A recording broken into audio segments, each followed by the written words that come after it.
All right, Shalom. Shalom. Uh, check that video. Make sure everything run real quick before we get started.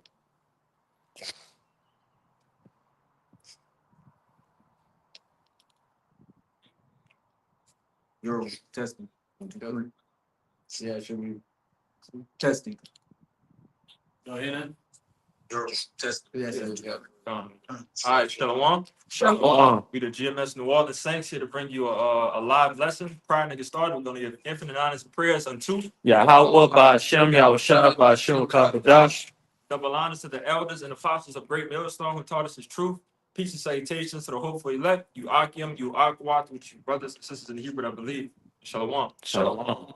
All right, and for the beginning of this lesson, we're going to start on the topic of the MOTB, okay, which is something very, very important, in the scriptures that, you brothers, you faithful brothers and sisters need to be looking out for, all right, and constantly watching, okay, because we understand that basically, if you take this mark of the beast, MOTB, which is the microchip, all right, that they're going to push out very soon. You basically pledge your allegiance into Esau Edom, all right, and becoming an enemy against our power. Yahweh Bashim Yahushua, okay, but it's going to come in a way, to massage, into the world pretty much, for something that is going to make life easier.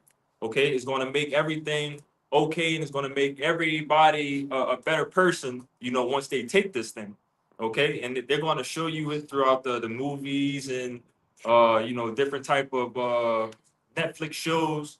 For one, I'm watching something called Fallout, and they're introducing the chip on there right now.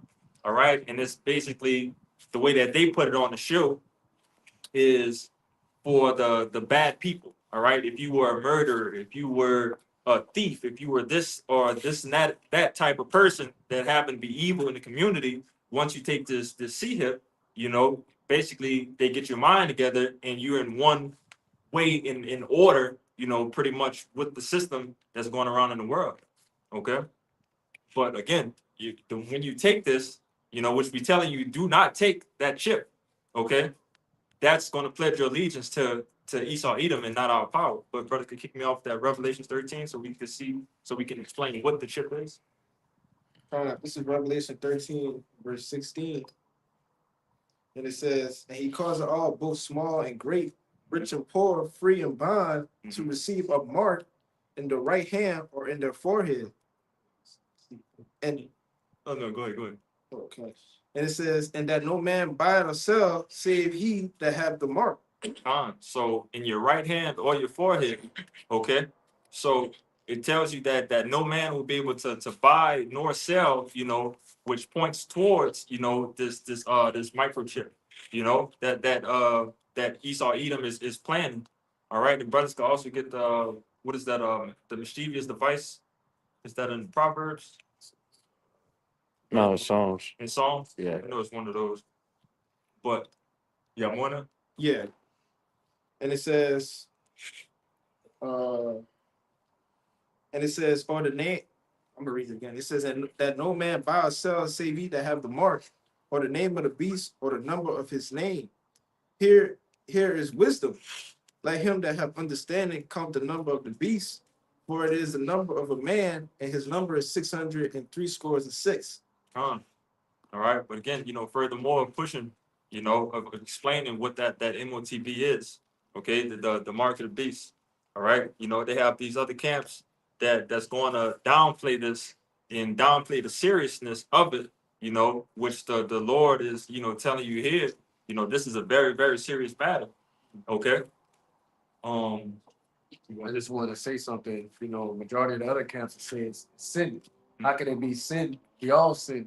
Right. And the point is to repent from sinning in general. God. That means everyone has the mark, Right. which means everyone's going to get destroyed. Right. So that Matter makes sense. of fact, y'all got that word in the Greek. Gotcha. Go, yeah, go ahead. This is Charagma, and it's G5480, and it says a stamp, an imprinted mark of the mark stamped on the forehead or the right hand as the badge of the follower of anti-Hamashiach. Anti-Hamashiach, that's pretty much, again, what, Jake already, spoke of your allegiance, pretty much. All right. So you're anti-Hamashiach, you're against, the ways of Yahweh Shema Shah. All right. But you're acknowledging Esau Edom to be your leader, to be your father, you know. It says a scratch or an etch, No. i.e., a stamp. It says a badge of servitude. Mm-hmm. A badge of servitude. Again, you got your precept. Yeah, this Galatians 6 and 17. It says, henceforth let no man trouble me, for I bear in my body the marks of the law, Yahweh Shai. When you go into that word marks in the blue letter, it's G 4742. And it's the outline of biblical usage. It says a mark pricked in or branded upon the body. To ancient Oriental usage, slaves and soldiers bore the name of the stamp of their master or commander, branded or pricked into their bodies to indicate what master or general they belonged to. And there were even some devotees who stamped themselves in this way with the token of their gods. But the point is, it says slaves and soldiers bore the name of the stamp of their master or commander, branded or pricked into their bodies to indicate what master or general they belong to. All right, and we know Yahweh Shai, Yahweh Bashim Yahweh Shai, that's who our master is.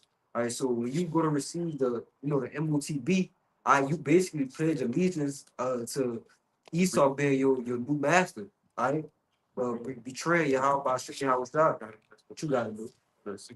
Yeah, then I want to say it's too like showing that it's physical, as that brother got in that Greek charagma. Yeah. You know what I'm saying? That's how about imprinting mark. We imprint something, need something physical to imprint something, to engrave. So to show you right there, that it's something physical, man. It's not something spiritual, as these other camps say. You know? And then another example is y'all brother get I think it's in Exodus 21. How like that all? Yeah, go get that. You got I it. got that Isaiah 36. Yeah, you go, yeah. Say so? No. Not good. You got it. Con, this is the book of Exodus 21, starting at verse 5. And the servant shall plainly say, I love my master, my wife, and my children. I would not go free. Verse 6, and here's the point. Then his master shall bring him unto the judges. He shall also bring him to the door or unto the doorpost. And his master shall bore his ear through with an awl, and he shall serve him forever. So it's part of our customs that if you were serving another man, if you happen to be in debt or so on and so forth, and you and pretty much if you decided that you wanted to stay with that person, then you would receive a mark to show who you work for, who you belong to, Yeah. Show his ownership. you can show it. Yeah, it shows the ownership. There's an example, man. Oh, Kind Let me go. This is the word all in the blue letter, strong H, 4836.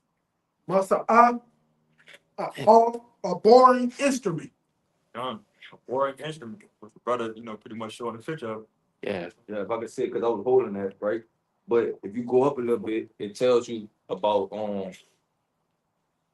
the only reason why they would do that is because they want to keep the things in which they earned while serving their master. Okay, which that's what's gonna happen with our people. They're gonna want to continue with the way of the world. Yeah. So in order to do that, you're gonna have to take that chip, man. Yeah. So I just wanted to make that point, Scott. And then like we look at the picture, man, what it look like? It's a needle. Was they gonna use that to insert the P with the MOTB, man? Which matter of fact, they got more in that word too. And That's what I'm saying. yeah. Yeah. The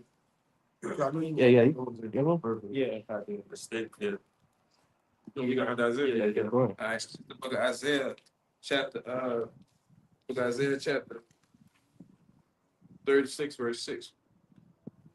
Right? And it says, Lo, thou trusteth in the staff of this broken reed on Egypt, whereon if a man lean, it will go into his hand and pierce it.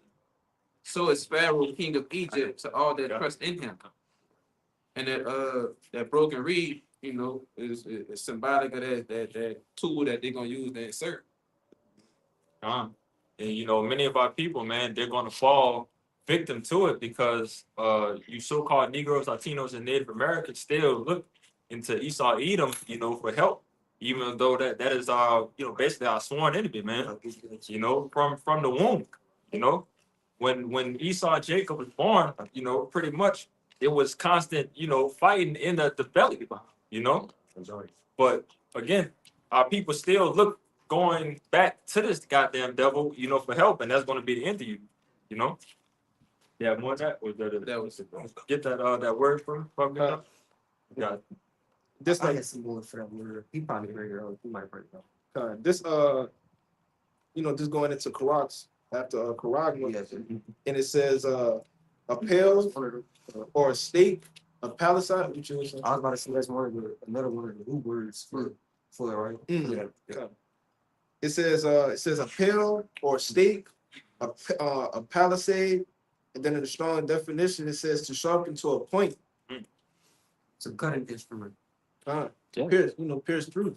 Yeah, the prayer too. Again, furthermore showing that it's something physical. All right, so you can't listen to these. You have to have the discernment, to read these scriptures and see that okay, it's something going to be in your right hand or your forehead. All right, it's something sharp. All right, it's going to contain if you can buy or sell. All right, these are all physical things. Yeah, let's go ahead print. We're going to print means the card, man. The fit. Yeah, go ahead. I wanted to get a picture of how it looked.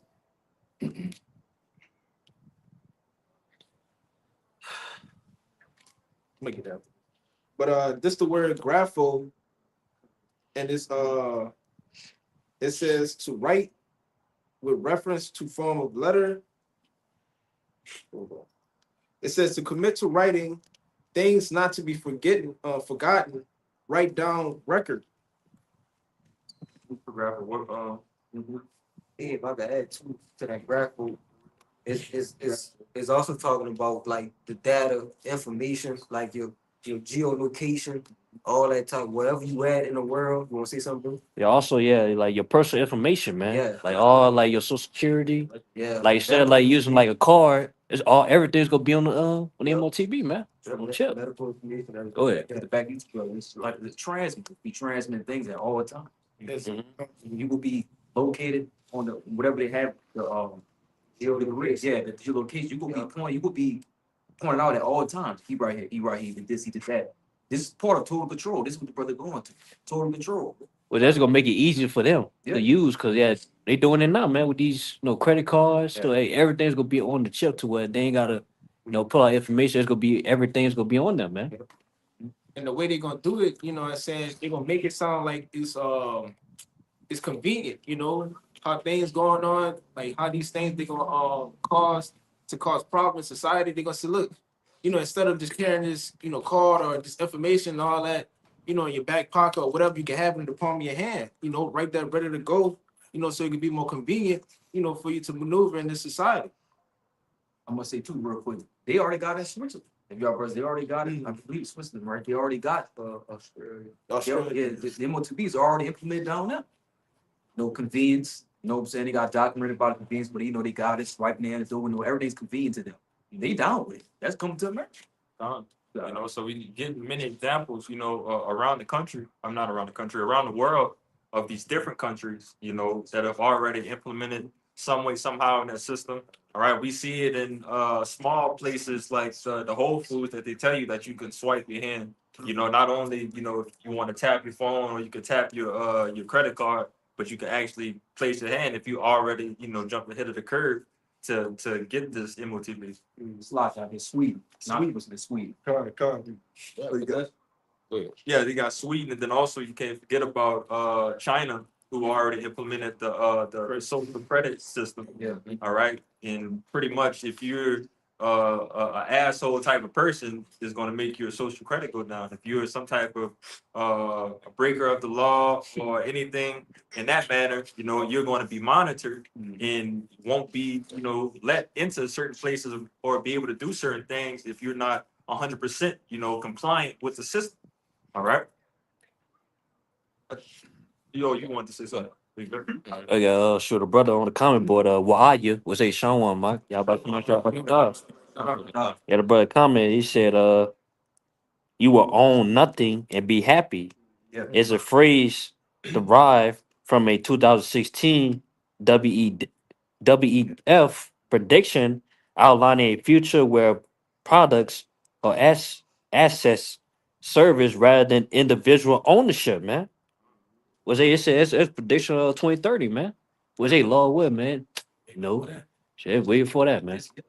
Right, because this devil's plan is basically to just starve the people out. One of the brothers had a dream about how everybody was getting the MOTP, but they were so happy to get it. Mhm. It was, it was ecstatic. It was like, I believe the brother said it was like when the iPhone came out. When the iPhone came out, everybody had to get it. It was the thing to get, so that's how this devil's gonna come. He's gonna come with a whole new world, so to speak, right? You know what I'm saying? And doing so-called miracles, okay?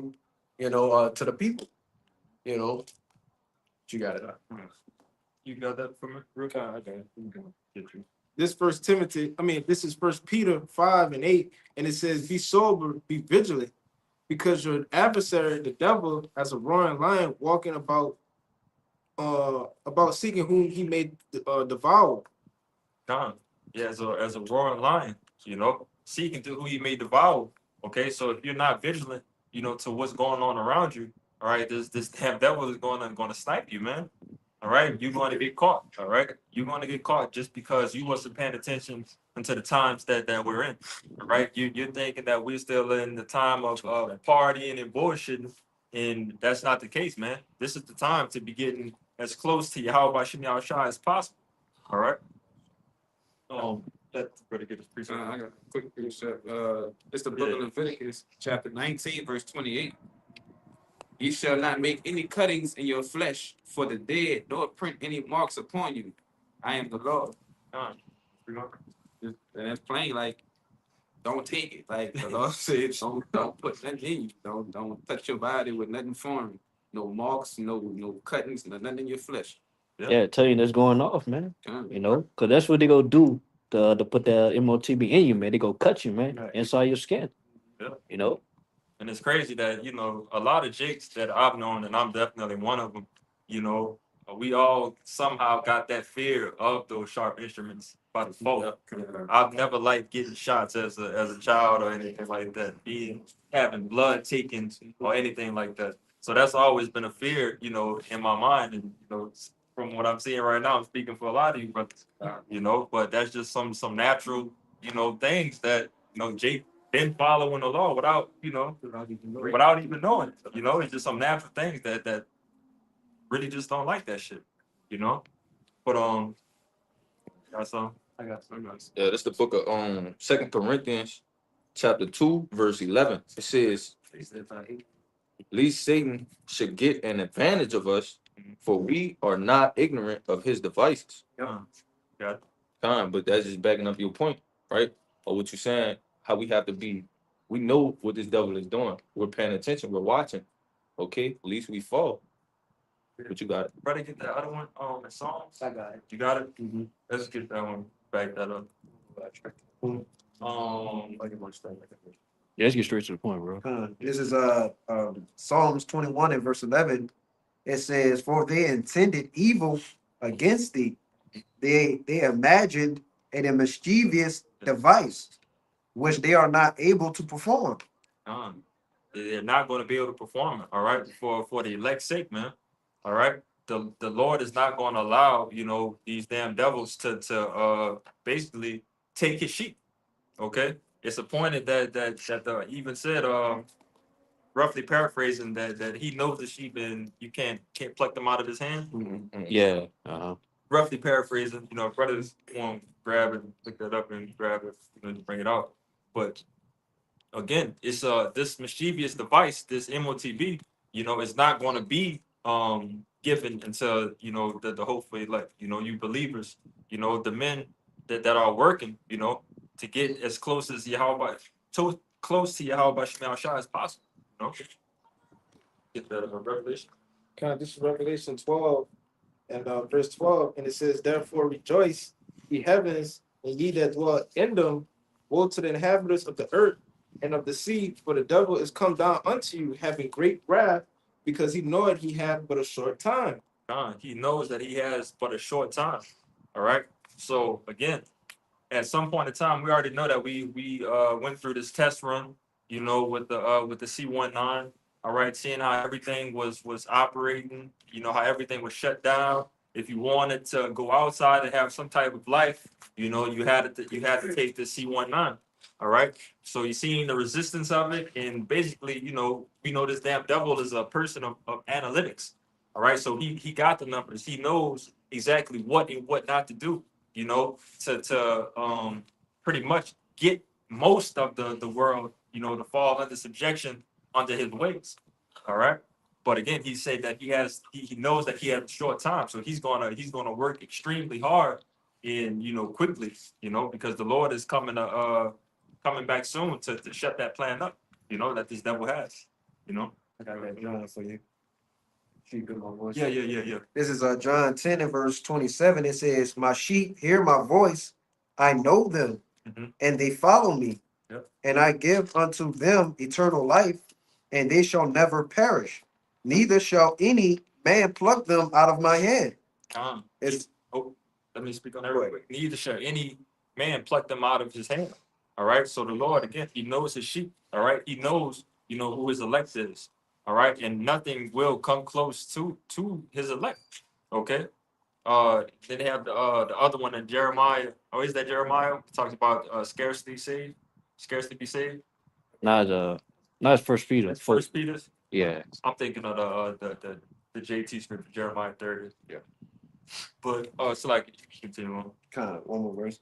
It says, "My Father which gave them me is greater than all, Mhm. and no man is able to pluck them out of my hand, out of my Father's hand."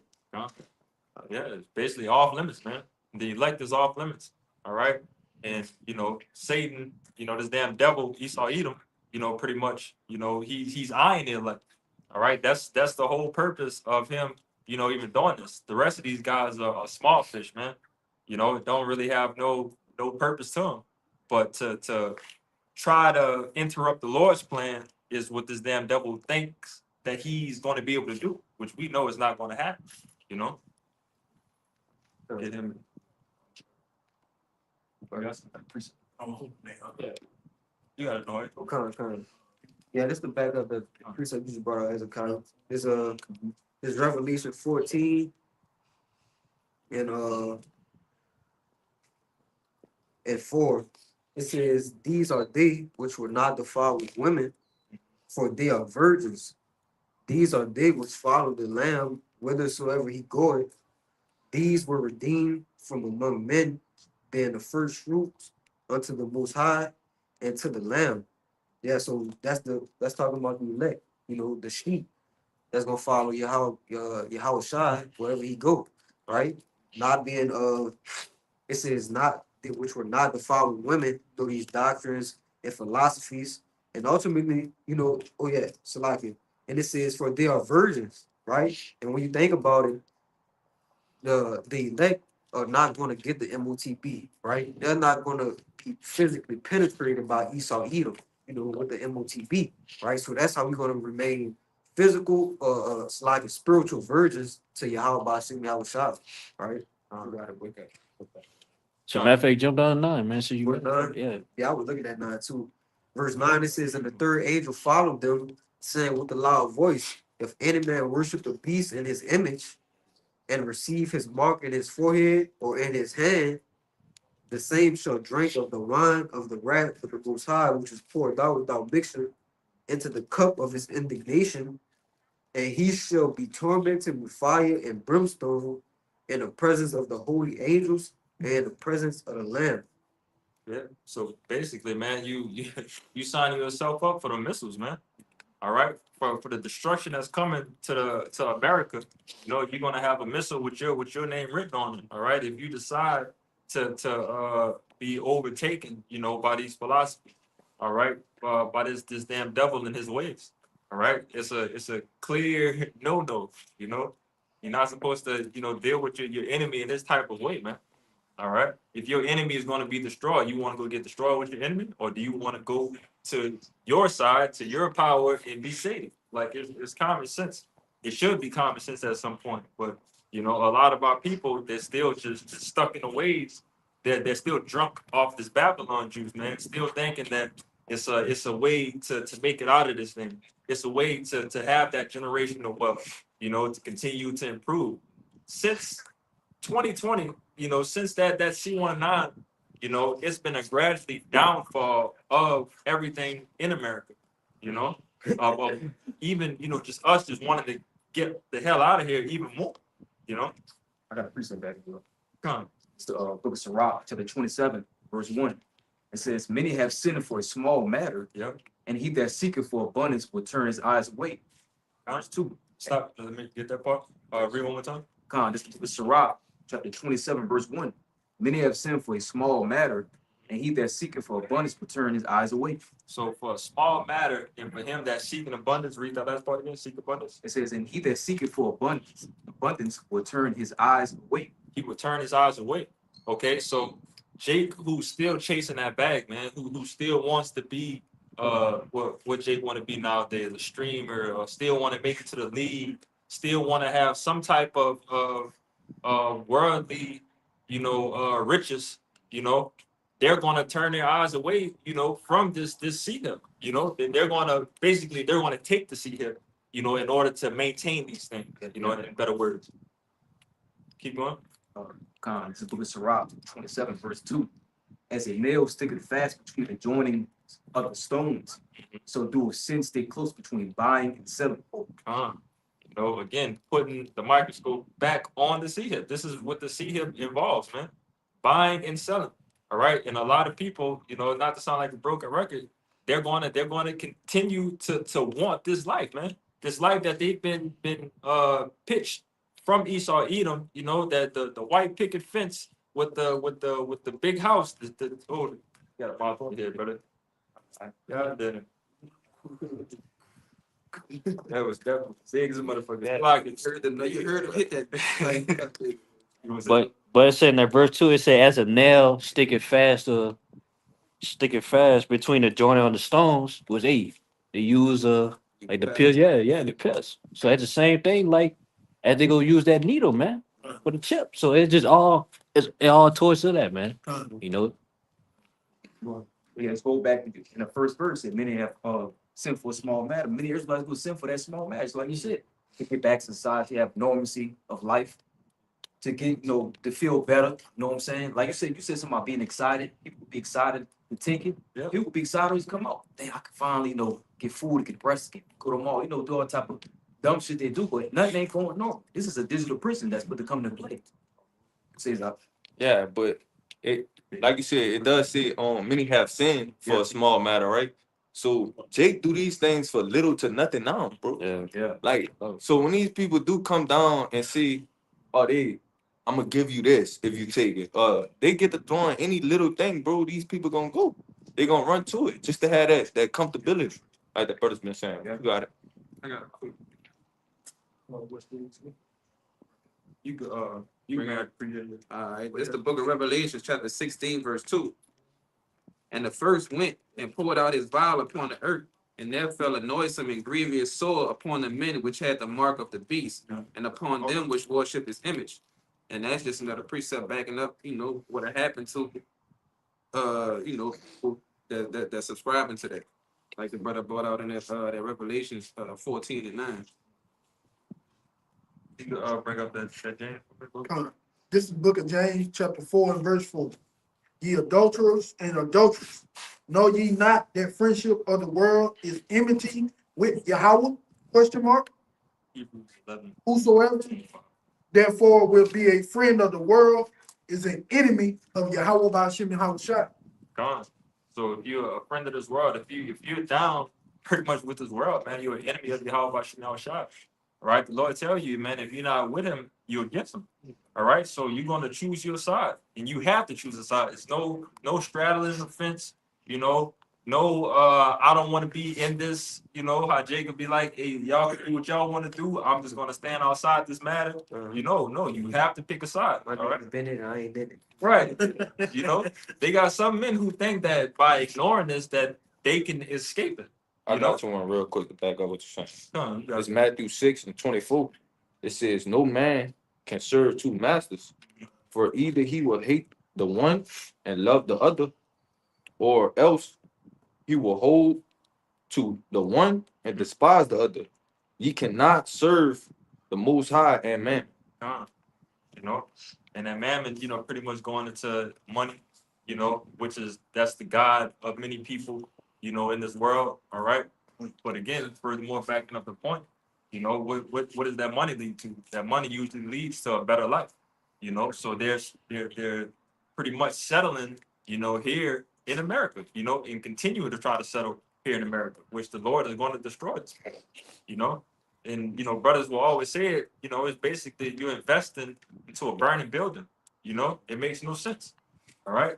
If you have a kingdom getting built, you know, for you, that's going to be built for you, you know, and you want to hold on to, you know, something that's not even yours, well, you're a goddamn slave, you know, is stupid, you know. Get this Hebrews 11 from me real quick. This is Hebrews 11 and verse 24. And he says, by faith, Moses, when he was come to years, refused to be called the son of Pharaoh's daughter, choosing rather to suffer affliction with the people of the Most High than to enjoy the pleasure of sin for a season. You know, so we have Moses as an example, all right, who was, you know, pretty much who was the adopted son of Pharaoh, you know, and you know, he could have been living as a prince, you know, of a goddamn Pharaoh of Egypt. All right, but you know, Moses knew, you know, where he wanted to stand. He wanted to stand with his people. So he'd rather suffer affliction rather than, you know, deal with, you know, that sort of kind of life, you know, for the better, you know. What it say? Should be one more verse.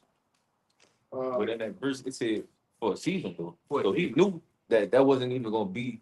It was gonna be for that time. 26. Yeah. What you got? This is verse 6 in Hebrews 11, 26, and it says, esteeming the reproach of Hamashiach greater riches than the treasure in Egypt, for he had respect unto the recompense of the reward. So we getting better and more riches, you know, by sticking close to Yahweh Shemel Shai than what you can ever get out of this kingdom. All right, this queendom, you know, this hellhole that we're living in, man. All right, you're never gonna make it here, Jake, and you have to accept that in your mind. All right, you're never gonna, you know, reach those six figures ain't even nothing no more. You know, that's not even a goal. Now is you got to be making a quarter million up, you know, to be some type of, you know, ball, you know. But that's just they just moving the goalposts and making it more far fetched to even make it here, you know, which should be easier, you know, for you know, you sincere brothers and sisters to know that if they're going to continue to move this goalpost, it's not really something I should chase after. Yeah. You know, if you have a solid, you know, goal or you know a reward that's going to come to you that hasn't been moving, that's been stable, and the Lord telling you, hey, do this and that and the third, and listen to me, follow me, do this work, and you're going to receive this. You know, it only makes sense to chase after that solid goal. You know, Like was it something? basically Esau teaches nothing but confusion. Right? What the Lord teaches is obviously the correct thing. See, back then they had us as slaves, right? During that time period, if you was good at sharecropping, you know, certain mechanical altitude, you know what I'm saying, you had value within society. But once they so-called freed the slaves, right? Now they moved the goalposts. They said, well, you got to go to school, okay? You got to get an education, right? You got to be a high school graduate, okay? And then once Jake started doing that, they moved the post again. Yep. They said, well, you gotta go to college, right? You gotta go get a bachelor's degree. Okay.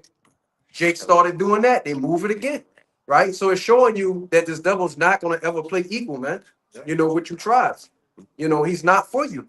Okay. Yes. But yeah, I got a free stuff here.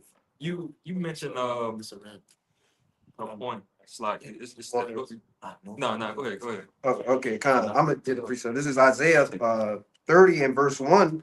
It says, "Woe to the rebellious children, saith the Lord, that take counsel, but not of me, and that cover with a covering, but not of my spirit, that may add sin to sin." Right? So, this is our people, basically, trusting in what? In the doctrines and philosophies of Esau Edom. Okay. And the philosophy is going into what? Basically a set of truths that's believed to be true, right? Okay. So he comes with everything that's other world. Okay. He comes with Hinduism, science, Scientology. Okay. The list goes on and on and on with this devil, man. It's never ended. With the Lord, it's plain and simple. The Bible, the scriptures. That's all you need. You know. Let me continue on. It says, verse 2, that says that walk to go down to Egypt, down into Egypt, and have not asked at my mouth.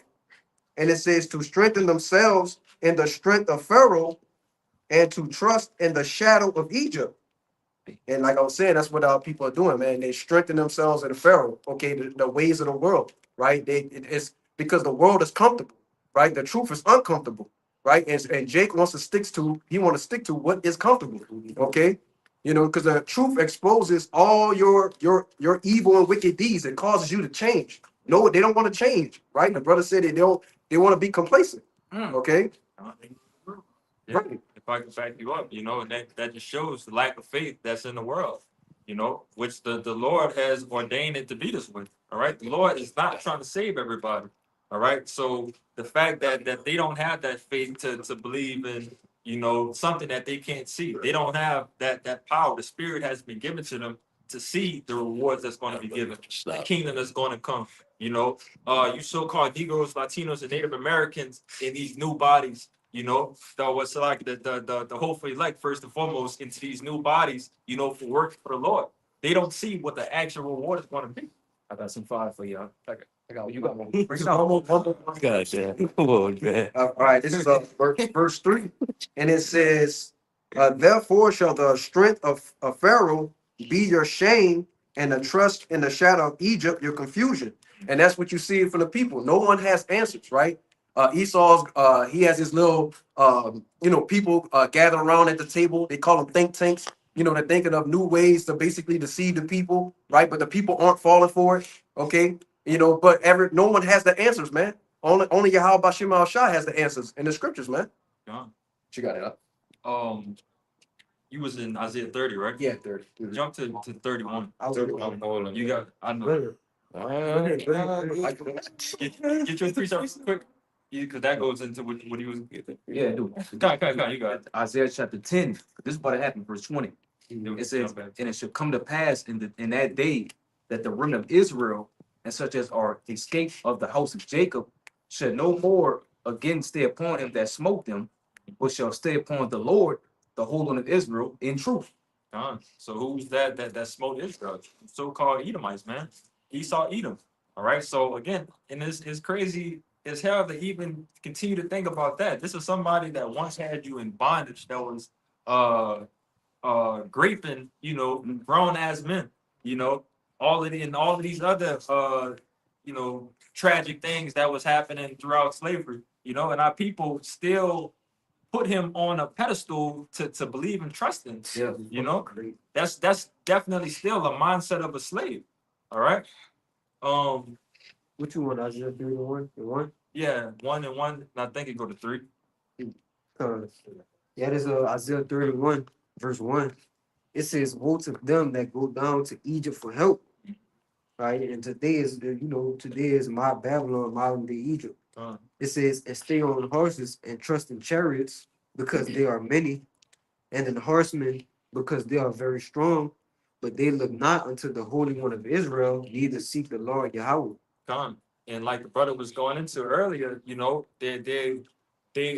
our people are still looking for comfortability.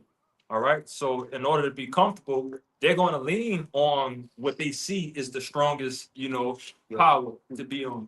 You know, just like any type of female in the world. If a female sees a powerful man that's getting this money, that's getting all this and that and the third, they're going to gravitate to that way. You know, rather than hearing about, okay, there's somebody coming that's stronger. He's not here yet, but he's going to come. He's going to come. You have to believe he's going to come. They're going to be like, okay, this is taking too long. I see something right here and I want to go after that. All right. And that's going to be the downfall of you so-called Negroes, Latinos, and Native Americans. I just want to say real quick, the scriptures say that that when Esau begins to fall, because he's in his kingdom, when he begins to fall, his widows won't even mourn for him. So when he's taken out of power, you know, which goes to show that women gravitates to more power, right? That's what they like. You know what I'm saying? So when he's taken out of power, they're not even gonna mourn for him, man. They're already doing You it know? now. Yeah. They doing it right now. Yeah, that was a good point you made, though, Bayan, because that's exactly the case with this love story that we in with the Lord, because Israel is like into a comely and delicate woman, right? And we done been, as a nation of people, leaning on Esau's power, like from the government assistance and so on and so forth. You want to say something? Yeah, because we put the come upon a time where all that shit over with. Jobs, everything, interviews. We finna, all this finna be done away with. We finna be in jail of trouble. All hell to break loose. The election, we finna cast all our faith in Yahweh Shem Shai. Because he the only one that could save us all what's about to happen. You know what I'm saying? This grid shit, that shit over, man. It's done. That's all I'm saying. Yeah, just back look. That was part of the reason we went into captivity in the first place. Because we didn't want to depend on the Lord. So he made us depend on our enemy. And our people never broke up out of it. You got it right. This the book of Galatians, chapter 6, you start at 7. Says, be not deceived, God is not mocked. For whatsoever a man soweth, that shall he also reap. For he that soweth to his flesh shall of the flesh reap corruption. But he that soweth to the spirit shall of the spirit reap life everlasting. And I'm gonna jump down to 17. From henceforth, let no man trouble me, for I bear in my body the marks of the Lord Yahweh Shai. Read the first one again. It said this verse, chapter 6, Galatians chapter 6, verse 7. Be not deceived. God is not mocked. For whatsoever a man soweth, that shall he also reap. You know, you should also read the next verse with it. And it says, for he that soweth to his flesh shall of the flesh reap corruption.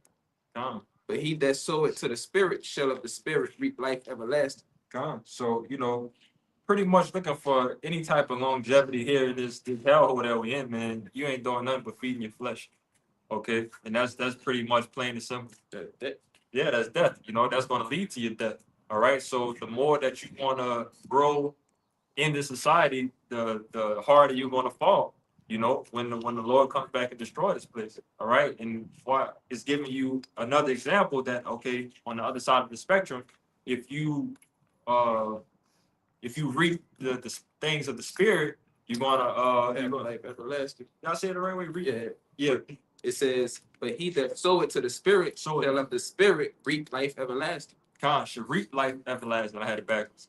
But again, you know, that's where your mind should be at. Okay.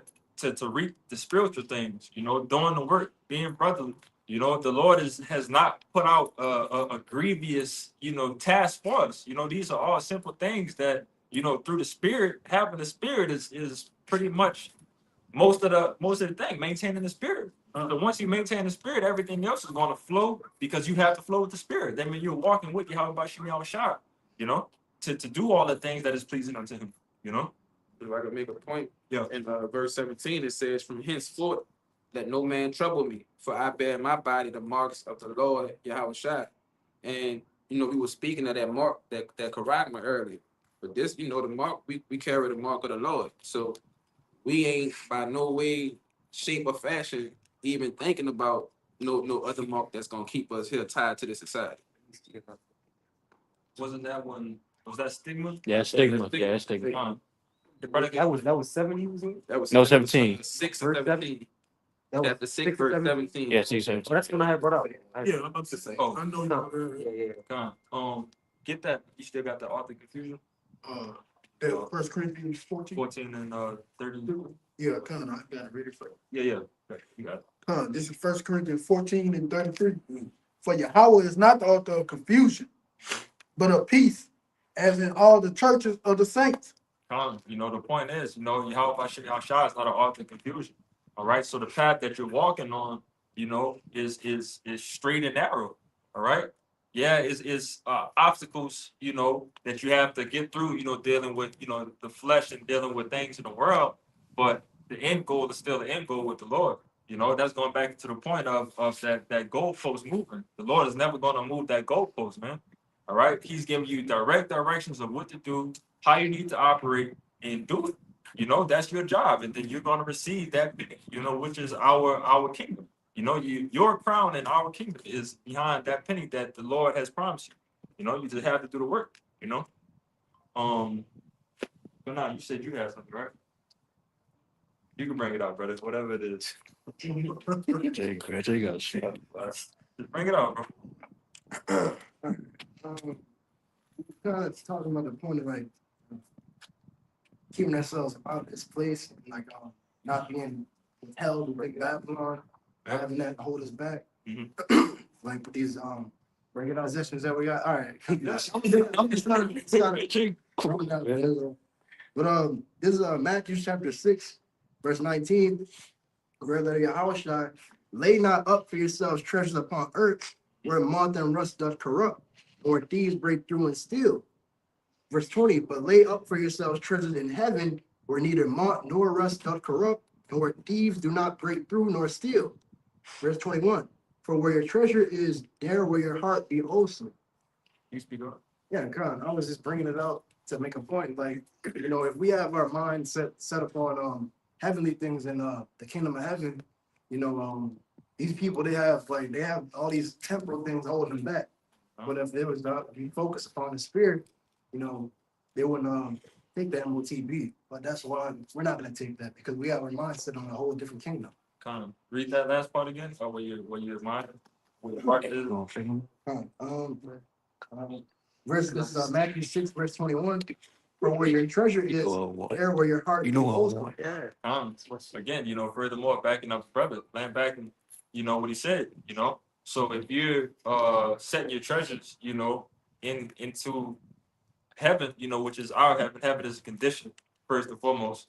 All right. Once we're back in authority, you know, serving under our power, serving under Yahweh Bashim Yahweh Shai, right? It says where your treasure is, that's where your heart will be also. Okay. Or did I say that right way? Yeah, where your treasure is. Yeah. Where your treasure is, that's where your heart will be also, you know, and your heart going into your la'ab, your mind. All right. So you have to keep your mind on, again, what the brother brought out in the Galatians, keep your mind on the spiritual things, you know? Yeah, we're going to where treasure, it basically means like value. You know what I'm saying? You know, so that's why people value the things, these worldly things. Mhm. That's why they gonna take the MOTB, because they value these things. They hold it dear. See, with us, hey man, we forsook that. You know what I'm saying? So that's like even our life, in a sense, because hey man, we might have to die Yep. for not taking the MOTB. You know what I'm saying? But yeah, hey, babe, but yet we gonna take it because hey, our mindset is on the heavens, man. You know? We ain't gonna see. I had one. You got it. Uh, yeah, this is back up the point you said, Cabal, because you know those treasures. That's the things you know that we hold valuable. But this the Colossians chapter 3. It's 3 and 2. It says, "Set your affection on things above, not on things on earth." And that's what our treasures are, right? Our treasures is set, you know, in the heavens. Our desire, you know, is the what it said Philippians, the prize or the mark of the high calling Yahweh Shai Hamashiach. Yeah. Right? That's what our affection is on, right? So that's gonna lead to us not getting the MOTB, even if it costs us our lives. Because the scripture said what? I think what it is in Matthew 19, right? Where it talk about when Yahweh Shai, those who have forsaken Yeah, forsaken. these lives, right? So we gonna love our lives less, you know, in order in just going parallel with the whole idea of setting our affections on the things, you know, in heaven. But you got it. Yeah, I always, you know, like to put it this way, but just the way that you explained it, man, Jake always been looking for that purpose. You know, we all had some type of goals or was striving for something to be great at something. Yeah. And the Lord literally pointed us in the greatest reward that's ever going to be Ever. placed on the planet Earth. You know, that's going to be spoken about forever. All right. So that's how serious you need to take this thing. You know, Yeah. but again, you know, just that reward and thinking upon that reward of a once in a lifetime opportunity, again, that should make you strive for the shit even more, you know, harder than ever. Yeah. You know? Yeah, that's right. But get that mark for me, and then we're gonna continue back down the line. This the book of Mark, chapter 8, verse 36. For what shall it profit a man if he shall gain the whole world and lose his own soul? Gone. And the answer to that is nothing. All right. You're gonna gain the whole entire world, all right, and lose your spirit, lose your crown. Huh? Yeah, 35. 35? Come. Read 35. I'm gonna read from 35 down. It says, this is the book of Mark, chapter 8, verse 35. Mhm. For whosoever will save his life Yeah. shall lose it. But whosoever shall lose his life for my sake and the gospel's, the same shall save it. You can stop right there. So, you know, you should say this. You know, if you want to lose your life for Yahweh Bashim Shai, that's how you gain life. All right, that's how this equation goes. But if you lose your life trying to read it one more time. For whosoever will save his life shall lose it. But whosoever shall lose his life for my sake and the gospel's, the same shall save it. So yeah, if you're looking for a way to try to gain and maintain in this world, you're gonna lose your life, man. You know, plain and simple. All right, is no ending to this place, man. All right, meaning with the end goals of glory. You know, to explain that a little bit better. You know, there's nothing glorious that's going to come at the end of this kingdom being here if this thing was to continue to go on forever. You know, the best thing that can happen to this place is to be destroyed for Israel to be back on top. You know, you want to say something? Yeah, but to gain those things, but the things you have to do in which to obtain the things on this side is according to going off. Mm-hmm. Okay, which we have the laws and the commandments from the Most High in which we are to conduct ourselves, and it's clean contrary to the way of the world. So even to chase those things, you would have to be like you brought out earlier, at enmity with the Most High, man. But you got it. You keep going. It says, for what shall it profit a man if he shall gain the whole world and lose his own soul? Or what shall a man give in exchange for his soul? Whosoever therefore shall be ashamed of me and of my words in this adulterous and sinful generation, of him also shall the Son of Man be ashamed, when he cometh in the glory of his Father with the holy angels. Gone. So, you know, pretty much, you know, if Jake still desire to be in this world, that's because they have shame in Yahweh Bashim Yahushua. You know, they don't think none of these things are going to come true. You know, it tells you in I forget it's either First Peter or Second Peter, the one I always bring out. Scoffers coming in the time. Last days. In the last days, talking about these things have still been going on since the days of our forefathers. You know, they don't think none of these things are true. And again, they don't trust in the power of Yahweh Shemel Shah. You know, but the Lord is telling you, man, I'm gonna have shame in you, you know, just because you didn't have that faith in me, you know, I'm not gonna rock with you, you know, in that type of manner. You got that? You bring it on. This is Galatians 5 and verse 26. Let us not be desirous of vainglory, provoking one another, envying one another. But the point is, you know, not being desirous into vainglory, all right? And, you know, just vain in general, you know, is nothing that's going to be profitable, all right? That type of glory is not going to last. You know, it's a microwavable glory that you get here in America, man. We're going for everlasting, you know, but they said we're going for the gusto, you know? I was about to say that vein going to like emptiness too. So it's no absolutely no value of it. Yeah, it means void of value. Void of value, yeah. Yeah, Kind of, you want to go ahead? You got a piece up? Yeah, I mean, I got. Yeah, it's the back you brothers up. It passed, though, but I'm gonna still get it though. Yeah, it's all good. This Proverbs chapter 11, verse 4. And it reads, riches profit not in the day of wrath, the righteous is delivered from death. God. Yeah, riches profit not in the day of wrath. All right. So, you know, that money that you've been chasing, you know, all your life, you know, that's not gonna save you when the Lord comes down with these missiles, man. All right. I like to make the joke that the missile's not gonna stop in this place and turn around because you making over 6 figures. You know, just because you think that, you know, which is the mindset for these people. They got people that think that they can buy their way into heaven, that they can buy their way away from the destruction. You know, it's literally people that think that money can buy you everything. You know, Right. I was gonna say because that was a precept I had. You know, no, you good, you good. I was gonna just say, you know, you're approaching the Lord's offer with an offering, and you can't offer him money. right? You know what I'm saying? That's not valuable to him. Right. You know what I'm saying? While on the opposite end of the spectrum, you have the men of the law. They're literally offering their lives to preach the word, the gospel, and the truth. That's an acceptable offering, man. Yeah, living sacrifice, man. Yeah. Yeah, the Lord owns everything anyway, so there's no point in trying to bribe him with what he already owns. And the money not even real. Yeah. You trying Big to money. offer, make a negotiation or bargain with the law with fake money, Fiat. fiat currency. Come on, man. Yeah, you got. I think it was the pastor or something in a church. They were trying to buy a plot of land in heaven, bro. Yeah, kind of. You know what I'm saying? Yeah. That's what they think. I ain't gonna say that's madness. I ain't like I'm gonna say it's madness. Yeah, You got something now? yeah. Go ahead. Bro. That was up. Oops. This is First Timothy chapter 6, verse 17.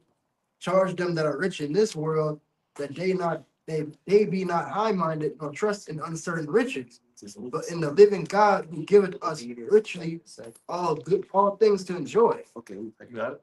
Yeah, God. We're supposed to, you're not supposed to,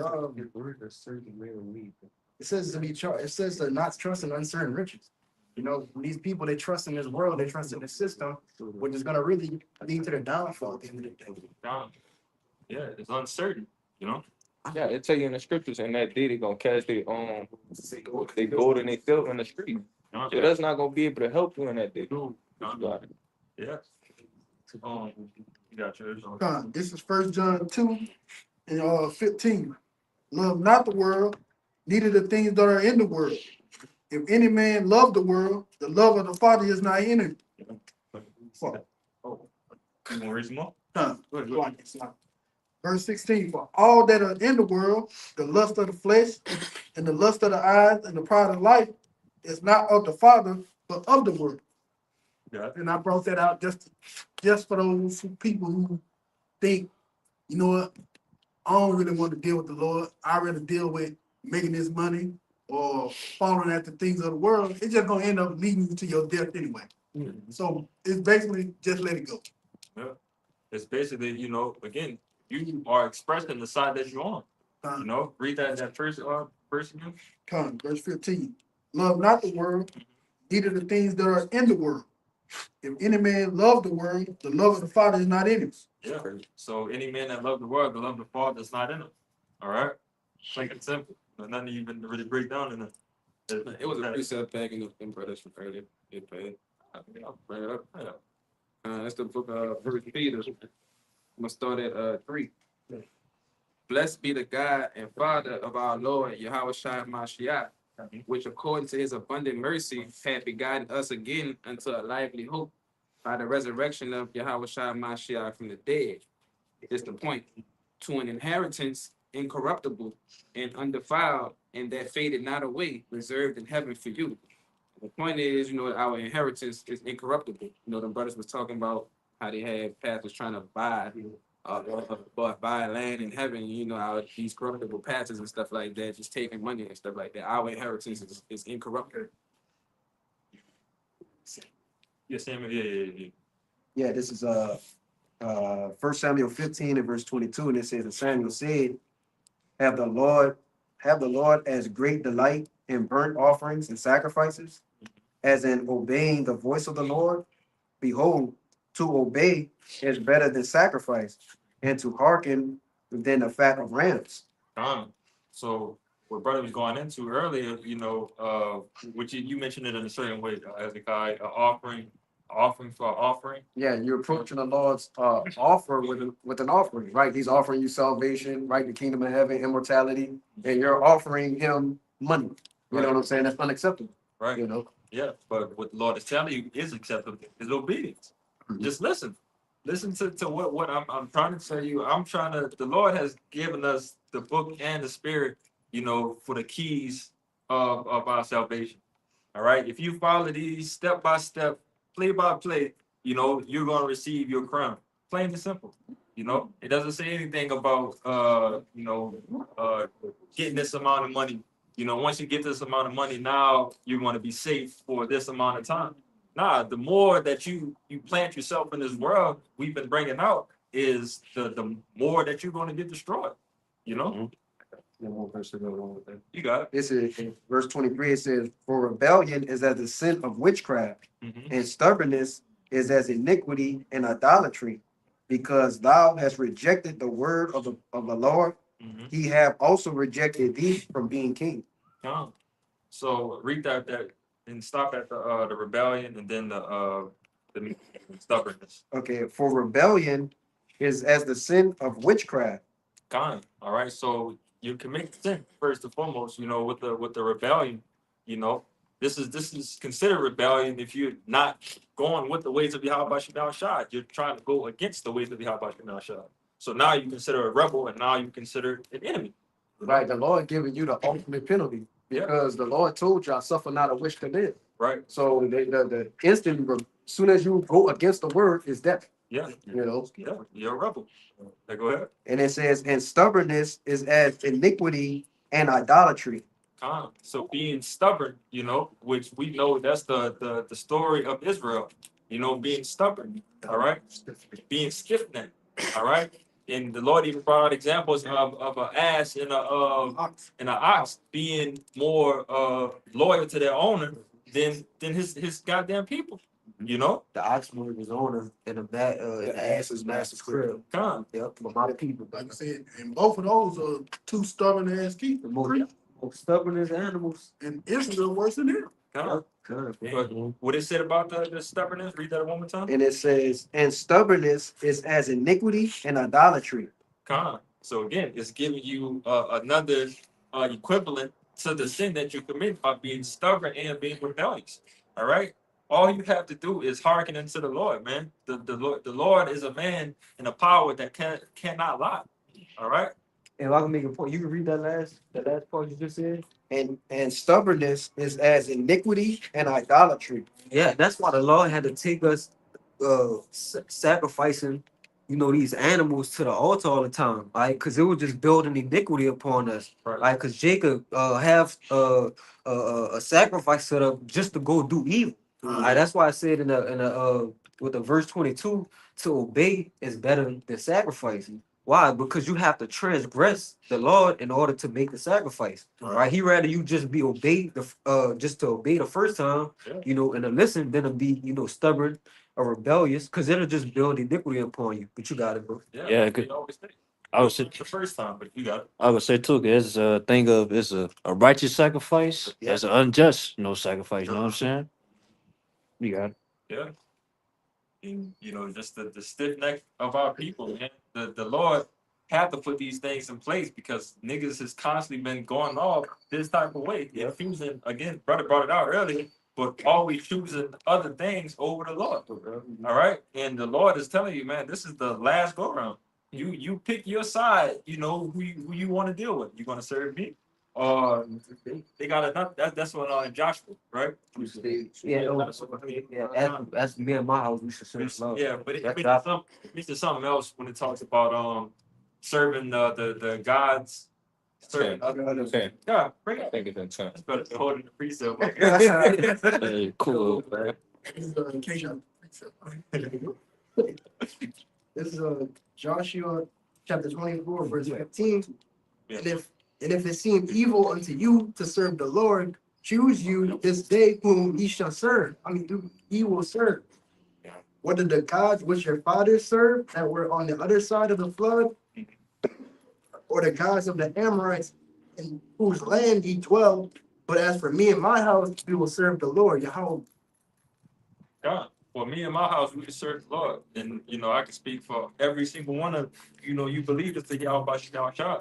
We pray that the Lord doesn't take the spirit away from us in these times, that we may continue to work, receive our crowns at the end. That's the only positive thing that could come out of this hellhole, man, is serving the Lord. Right? And the Lord, again, I mentioned is a power, is a power that cannot lie. All right. So if you got somebody that has a track record of, the people that he has saved, it also tell you in Sirach, whoever trusted in the Lord was confounded. All right. So it's no lose. You can't lose dealing with the Lord, man. But we're gonna wrap the last precept and then we're gonna start wrapping it up. Y'all, we gonna start. Go ahead, with it. I got James 1:21. It's James 1:21. And it says, wherefore lay upon all filthiness and superfluity, arguments, and receive with meekness the engrafted word which is able to save your souls. This is in the NLT, and it says, so get rid of all the filth and evil in your lives, and humbly accept the word of the Most High has planted in your hearts, for it has the power to save you. And all these things that the people doing in this world, all these wickedness, all these foolish things, that doesn't have nothing to do with the truth. You know what I'm saying? It says lay upon all these things because it'll be able to save your soul. You know what I'm saying? With these words, these scriptures, I said this would be the things that will be able to help you, get through the time that you're finna go into. That's what we sacrifice unto the Lord, man. We sacrifice ain't that old man. Yeah. That's that old man. We was partaking in that wickedness, man. So now we're being used as a living sacrifice, man. We sing that old man, renewing ourselves, man, according to his word. And those sacrifices of us, putting off that old man, those are sacrifices worthy, to the Lord, not those Acceptable, man. yeah, more acceptable to the Lord. Yep. You know what I'm saying? What people doing, bro? They partaking in wickedness for nothing. Like you're not Yeah. gaining nothing. Not gaining You're nothing, gaining yeah. like a temporary gratification, but other than that, you lose, bro. Yeah, gain death, man. Facts. Good shot. End it off, man. Okay. Come. It's 1 Corinthians 9:25. Every man that's striving for the mastery is temperate in all things. Now they that do it to obtain a corruptible crown, but we an incorruptible. Read it one more time. 1 Corinthians 9:25. Every man that striveth for mastery is temperate in all things. Now they that do it to obtain a corruptible crown, but we an incorruptible. They that do it a corruptible crown, but we is incorruptible. All right. So the things that we're chasing, after the spirit, Y'all gotta flat though. Double stack over each other. Y'all. so I can read one more time. This 1 Corinthians 9:25. Every man that striving for the mastery is temperate in all things. Now they that do it to obtain a corruptible crown, but we an incorruptible. So we're going for that incorruptible crown, man, that the Lord has promised. Okay. Anything, chasing here in this world, that's vainglory, pretty much going into that corruptible crown that is going to be overtaken by these missiles, But continue on. Verse 26. I therefore so run, not as uncertainly, so fight I, not as one that beateth the air. So we work with a purpose, man. You have to work with a purpose in order to receive that crown. All right, to receive your salvation at the end. All right. Again, the Lord has placed a glorious reward, in front of us, for us to work towards, to emphasize you working with a purpose towards this reward. Okay, was that it on that?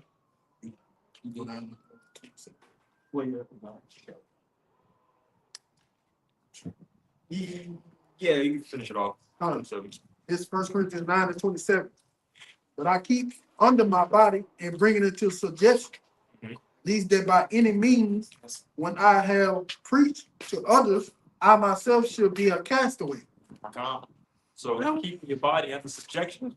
All right. So pretty much, locking in with the Lord, man. Locking in and doing everything that you're supposed to be doing. All right. Serving your brother, serving the Lord, doing this work.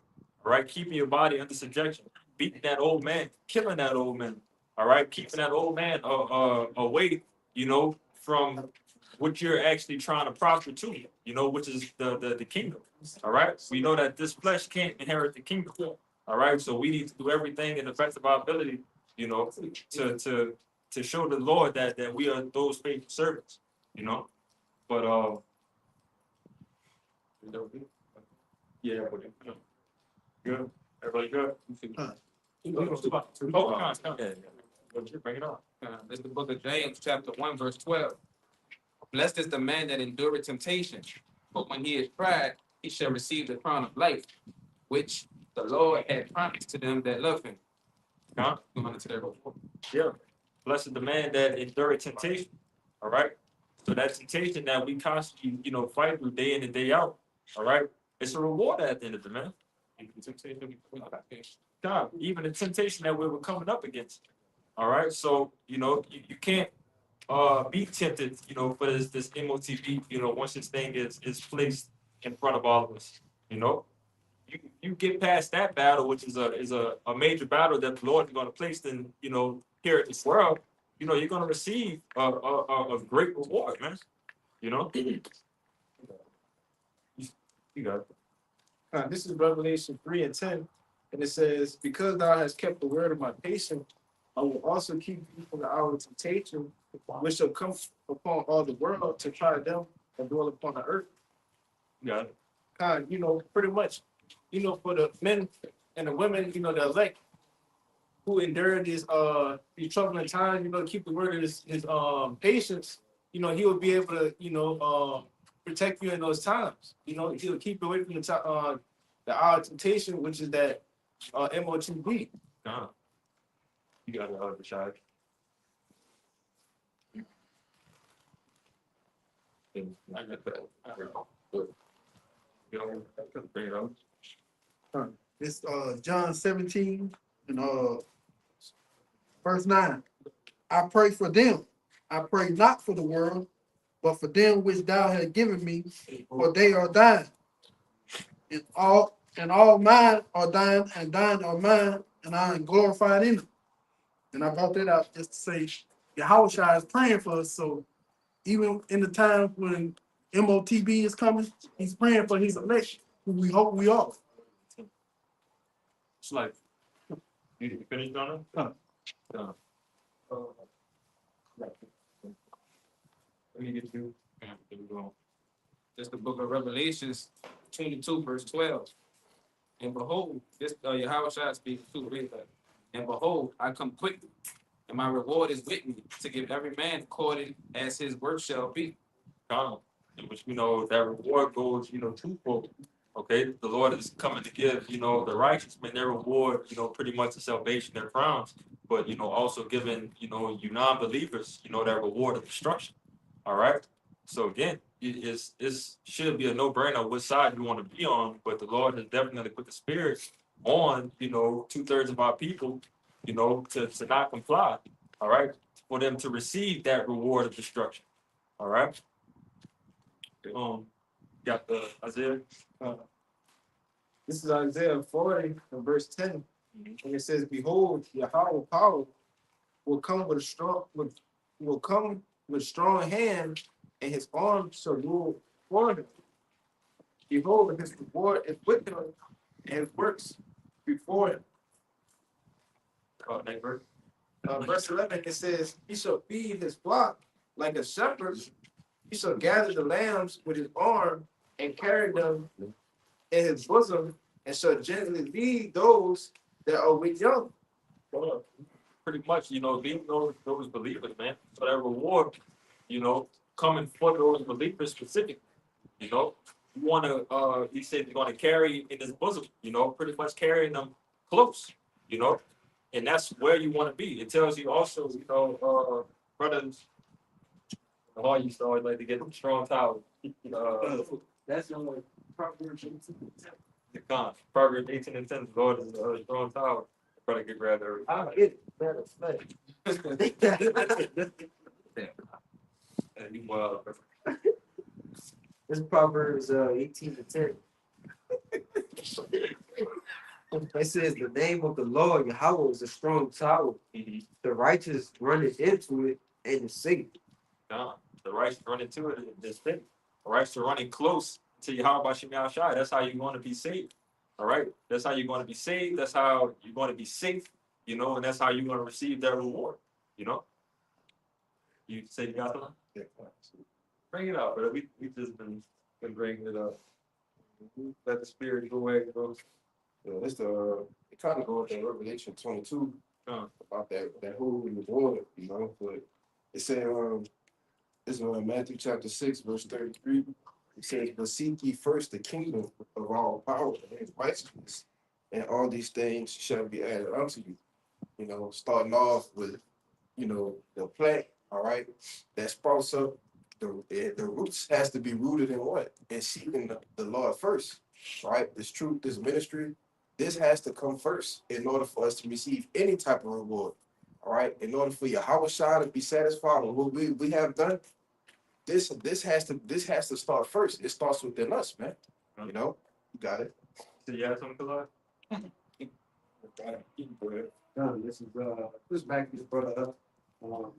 Colossians 2 in verse 6. And it says, "And ye have therefore received a Mashiach Yahushai, the Lord, so walk ye in him, rooted and built up in him, and established in the faith, as ye have been taught, abounding therein with thanksgiving." So you need to be what? Rooted, you can't be a seed that just falls on the stony ground, so to speak. Yeah. Okay, the roots, the roots digs deep into the soil and makes it hard to be plucked up in the first place. That's the purpose, man. So in like manner, that's how we come within this truth.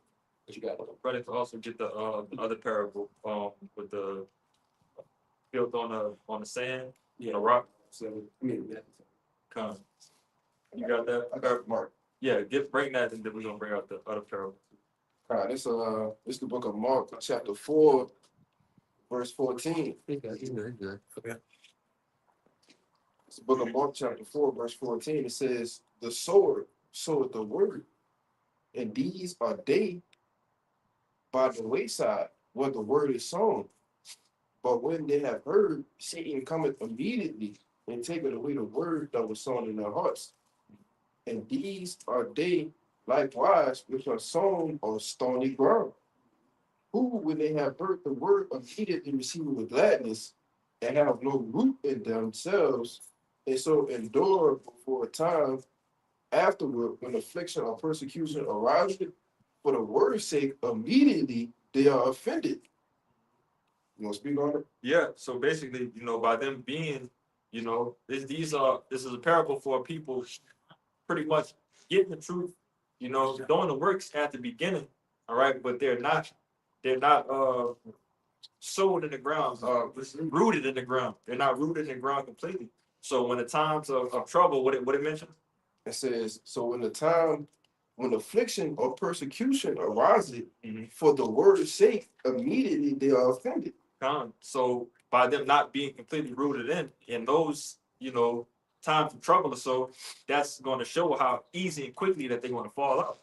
Right. But just like a tree or a plant, when you plant it in sand, it don't grow. It just wind or storm comes, it just totally uproots it. I got more too. Yeah.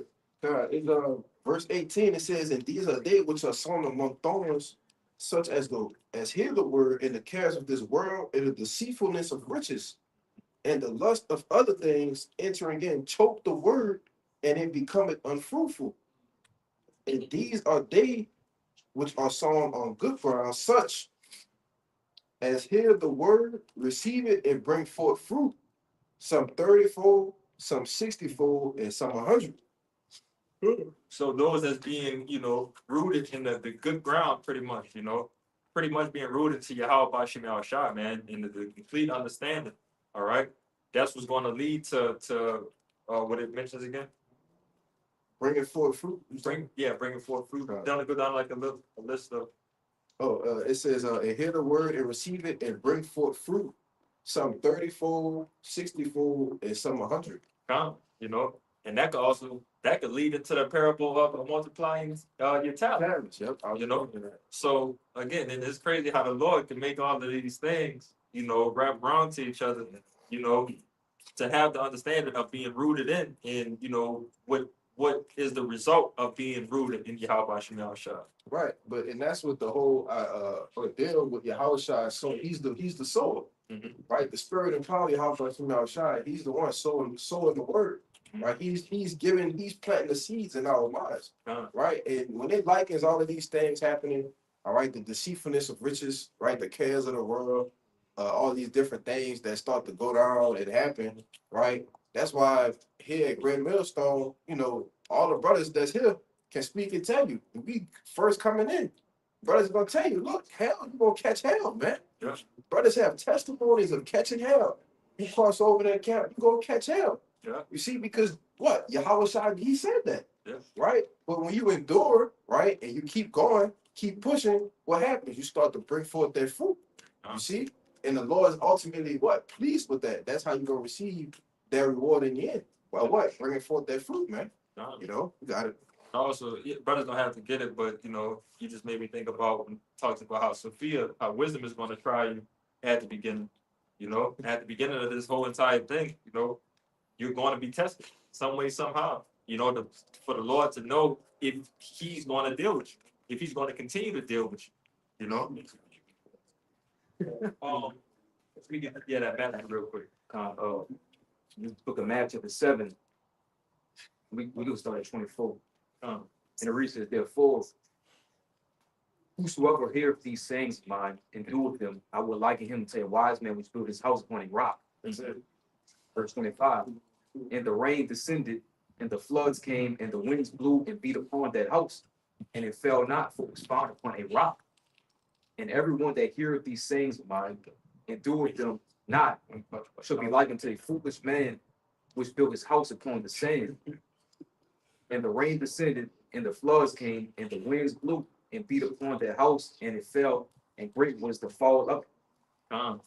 And it's crazy. They have a song from a group called Coldplay. A song called Viva La Vida. I don't know if brothers ever heard it, but so he speaks of the song is basically in the mindset of an Edomite, finding out that his kingdom is fallen. If you get into the spiritual aspect of the song, it's the mindset of the Edomite kingdom fallen, Esau Edom's kingdom fallen, and him finding out that his kingdom was built on a pillar of salt and a pillar of sand, which we know what it just mentioned right here is not stable. All right. But if you build your foundation on that rock, when in times of trouble, that storm, whatever, anything comes that way, it's going to be completely safe because it has a strong foundation.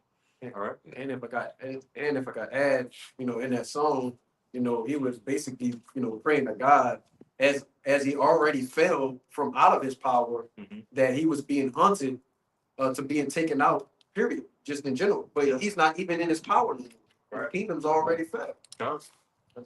That's great. That's one of my favorite songs. Yeah. What that was it on that, right? Yeah, that was it. On Matthew. You found that Corinthian? I got it. It wasn't Corinthian? I got two of them. John, real quick. This Ephesians chapter 2, verse 19. It says, now therefore ye are no more strangers and foreigners, but fellow citizens with the saints in the household of our power, and are built upon the foundation of the apostles and prophets, Yahweh Shai Hamashiach himself being the chief cornerstone, in whom all the building fitly framed together groweth unto a holy temple in the Lord, in whom ye are also builded together for an habitation of our power through the Spirit. And which, it says, starting from verse 20, it says, we are built upon the foundation of the apostles and the prophets, right? Going back to the apostles of old, all the way, starting now in these times for Abba Bivens, all right, up and down to the youngest man now, all right, built upon that what? The same foundation, all right, which the foundation is the scriptures, man. All right, you can't build a solid house that can withstand storms, all right, tempests, tornadoes, all kinds of storms. You can't build a solid house unless the foundation is perfect. You see? And that's what the Lord is doing, has done with each man. Set a foundation. You see? It says, and Yahushua Hamashiach himself being the chief cornerstone, right? In which this house is built upon who? Yahushua, all right? Jake talking about you don't gotta glorify Yahushua, you don't want to worship Yahushua. Well, without Yahushua, none of this would be possible, man. You see? Go ahead. Just to back you up, you can't even talk to the Most High without Yahweh Shai. Exactly. Where you even come? Exactly. It says in verse 21, in whom all the building fitly framed together groweth unto a holy temple. All right, in which I got the other one in Peter's, but it says in whom the building fitly framed together, meaning each man, all right, coming in his own order, what has a certain duty in the building, man. All right, it's fitly framed together, it's perfectly fitting, man.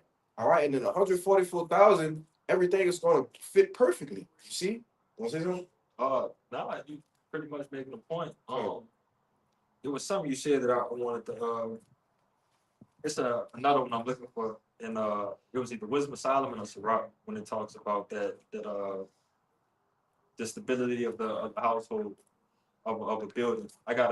It's a certain word I gotta look for. But if brother, I'm gonna bring this word out with Go ahead. Stone in the online etymology. It says a stone which lies at the corner of two walls and unites them. Right? And it says often the starting point of a building. Okay, so when you I forget what that scripture at. No, it's in the Old Testament, but it tell you that the Lord he is basically building back up the breaches, right, of the tabernacle of David. You see, which is what ultimately uniting them, right, through the power and spirit of Yahweh Bashim Yahushua, man. Hey, when you close up the breaches, right, you what? Putting the sheetrock up in the house, right? You might have some wood that need to be replaced. You laying the foundation, fixing the foundation. That's the Lord closing the breach, fixing the gap. There was a gap at first, right? But through the spirit of the love, we can return, right? And the house become whole again. You see? But I got one back. you got it. good. This is this First Timothy 2, and I started verse 5. It says, "For there is one power, one God, and one mediator between the Most High and men, the man Hamashiach Yahushua, who gave himself, Salaki, who gave himself a ransom for all to be testified in due time." And when y'all go into speaking about, closing the breaches, I man, that cornerstone between the two walls, which that's Yahweh Shai. He the mediator that brings everything together between us and Yahweh. It's through him that, like you say, bro, none of this would be possible. If Yahweh Shai and if he wasn't that ransom, for us. But you got it, bro. You could grab that for me. Sirach 22. Yeah, let's click with the Sirach chapter 22 and 16. And it says, as timber girt and bound together in a building cannot be loosed with shaking, so the heart that is established and advised counsel shall fear at no time. Like it. Read 17. It says, a heart settled upon a thought of understanding is a fair plaster on the wall of a gallery. In the GMT, it says, Sirach 22:16, a wooden beam can be put into a building so firmly that an earthquake cannot shake it loose. A person can be trained to use reason and good sense so well that he keeps his head when a crisis comes. All right. But that wooden beam, being that important a part of the building that it mentioned, when it comes to that shaking of an earthquake, or so everything was to happen.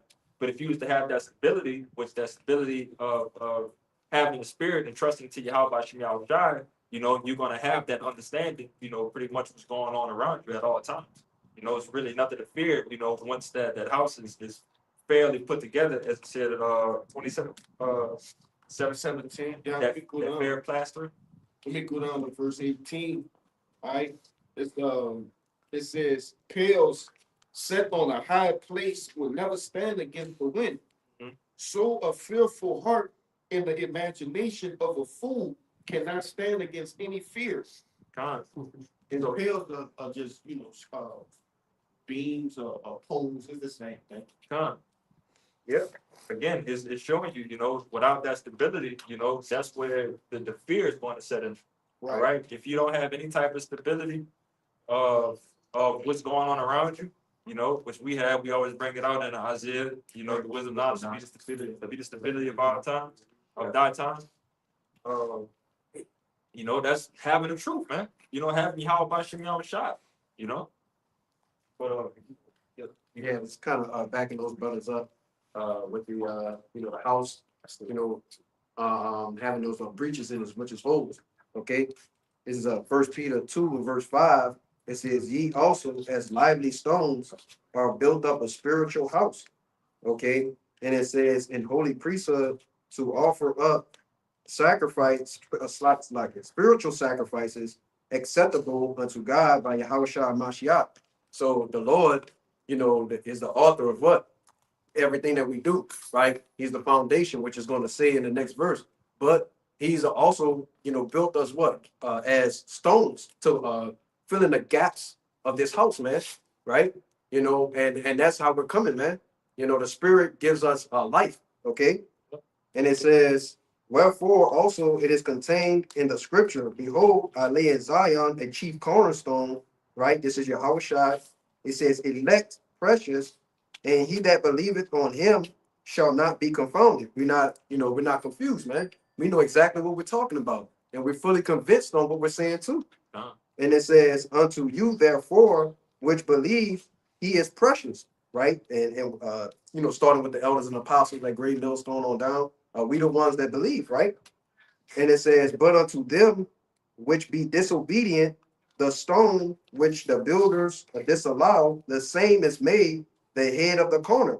Right? So they was disallowed, meaning rejected, man. You know what I'm saying? The Pharisees, the scribes, right? And even different camps now, they reject the Lord, man. That's why the brother was talking about something Kalaya said earlier, but it brought me into them rejecting basically the book of Hebrews, because when you read the book of Hebrews, it's all about yeah, kind of, you know what I'm saying? So, the book of Hebrews is all about Yahushua, so you try to take that aspect out and run with a crazy doctrine, so to speak. I got one more verse, and it says, "And a stone of stumbling and a rock of offense, even to them which stumble at the word, being disobedient, whereunto also they were appointed." Right? So they was given a lot to actually fall and stumble at the word. That's why it says in the book of Isaiah, it says the precepts would be basically backwards to them. You know what I'm saying? Which means they would just basically fall at the understanding of what they're even talking about. But you gotta Bring it up. This is Romans 14 and 5. And it says, "One man esteemeth one day above another, another esteeming every day alike. Let every man be fully persuaded in his own mind." Let every man be fully persuaded in his own mind. All right. So being fully persuaded, we believe this is the 144% truth, that's been given through the spirit of Yahweh Shem Shai, taught down from our elders and apostles, you know. Yeah, I got a precept too, but I would pull that back on what you said. Just like my brothers ain't got to get it. Y'all know it's my favorite one. And what's the Solomon 18 to tell you that fear is a betrayal of your succor. All right, so what I'm about to read, you got a mosquito stuck in brain shoots.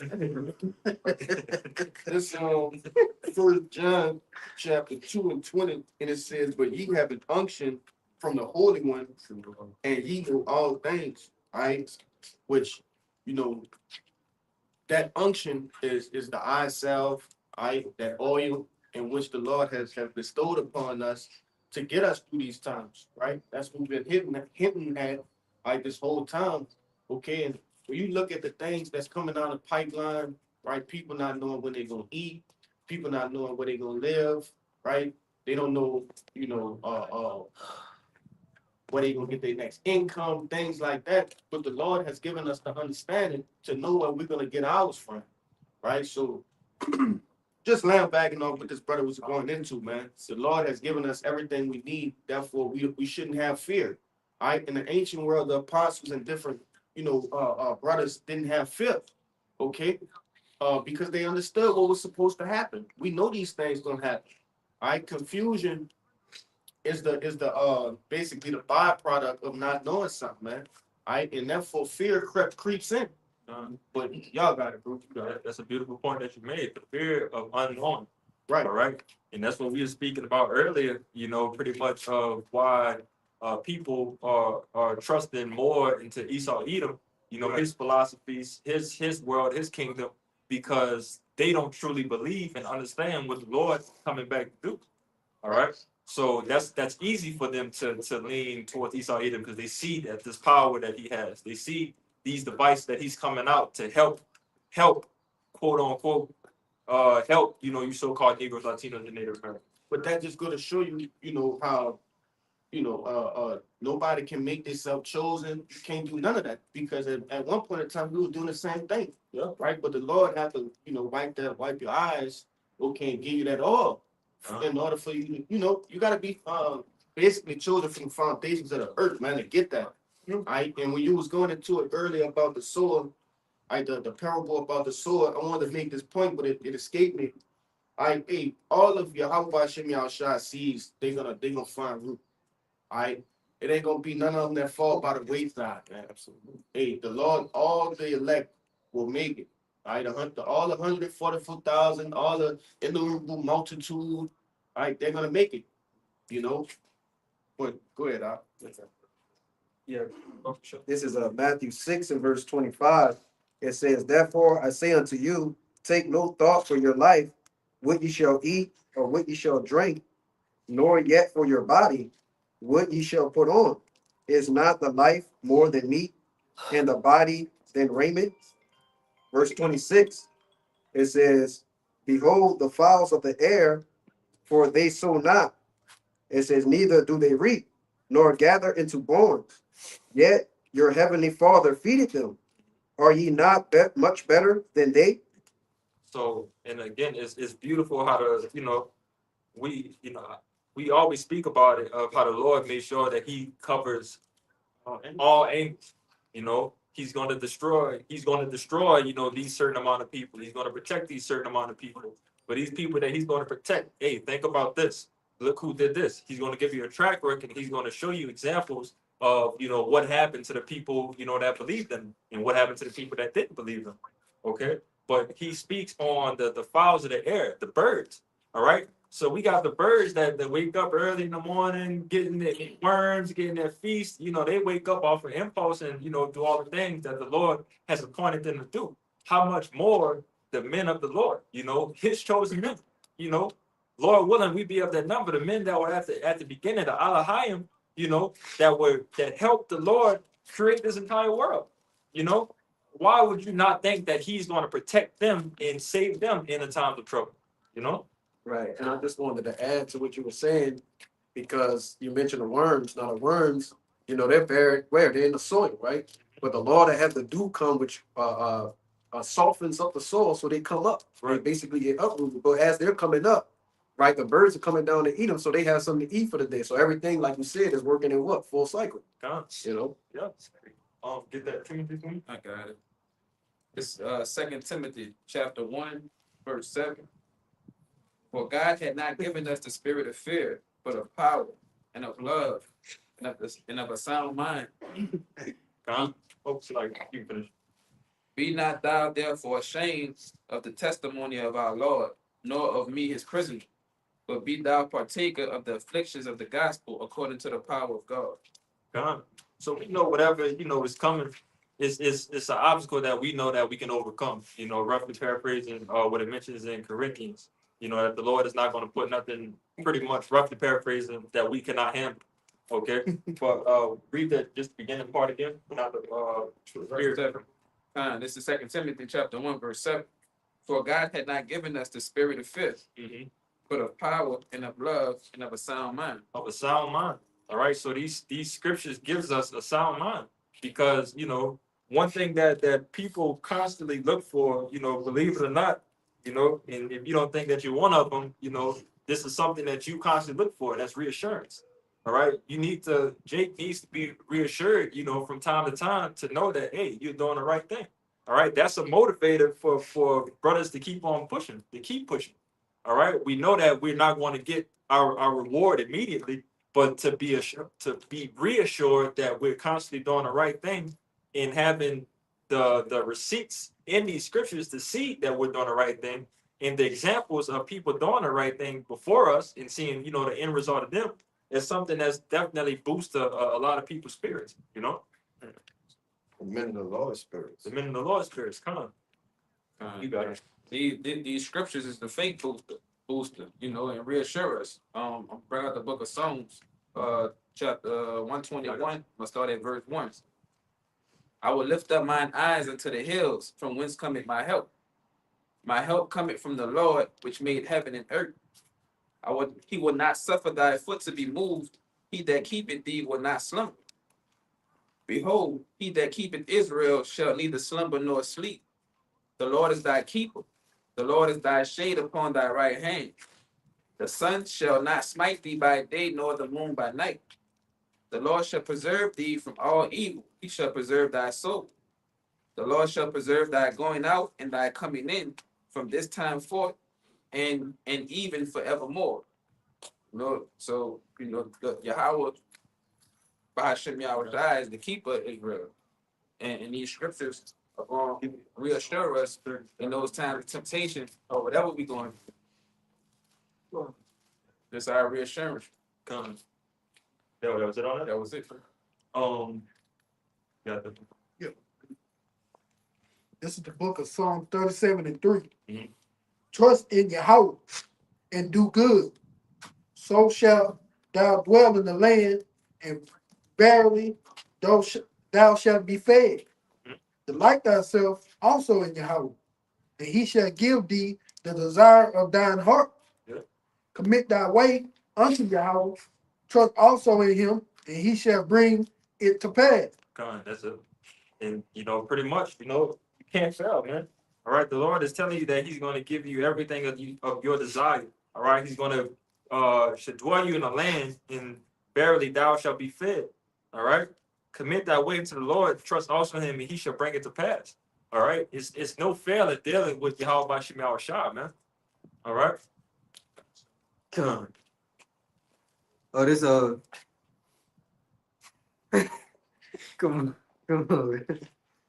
This Psalm 37 and 25. It says, I have been young and now am old, yet have I not seen the righteous forsaken, nor his seed begging bread. When you went into that, brought out that Psalm 37, you know, that just reminded me of this precept, all right? Because the Lord is not gonna, you know, let the righteous be, you know, confounded or forsaken.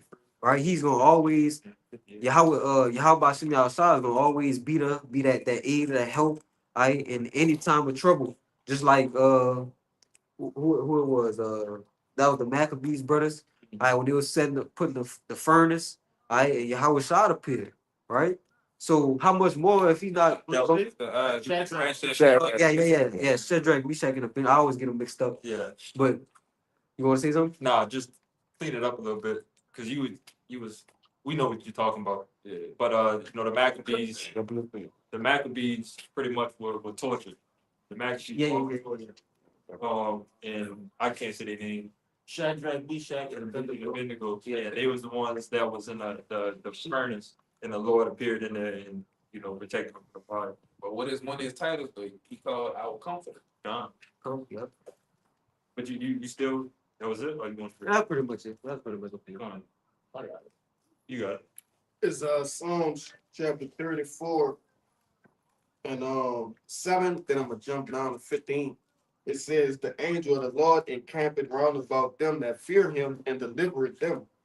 Just showing you that, throughout these troubles that we're going through right now, right, day-to-day troubles, right, little sections of adversity in our walk. The Lord, he got angels, specific angels for every man of the Lord, bro. Jumping down to verse 15, it says, "The eyes of the Lord are upon the righteous, and his ears are open unto their cry." And right now, what we doing? We crying out. Yeah. Can't look at these two. Ezekiel 9:4. Crying. You got that? I could get that, but I got a precept though. I got a little bit more. Can't get it in. But now,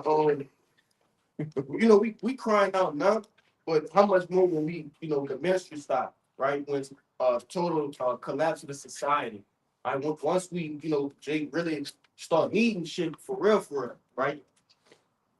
This is verse. You want to say something? Yeah, no, you got it. Go ahead. Come. This is verse 16. It says, "The face of the Lord is against them that do evil and cut off the remembrance of them from the earth. The righteous cry, and the Lord heareth and delivereth them out of all their troubles. The Lord is nigh unto them that are of a broken heart and save such as be of a contrite spirit." But the point was really in 17, hey, the Lord will deliver us out of all our troubles. Lord willing, we are that number, man.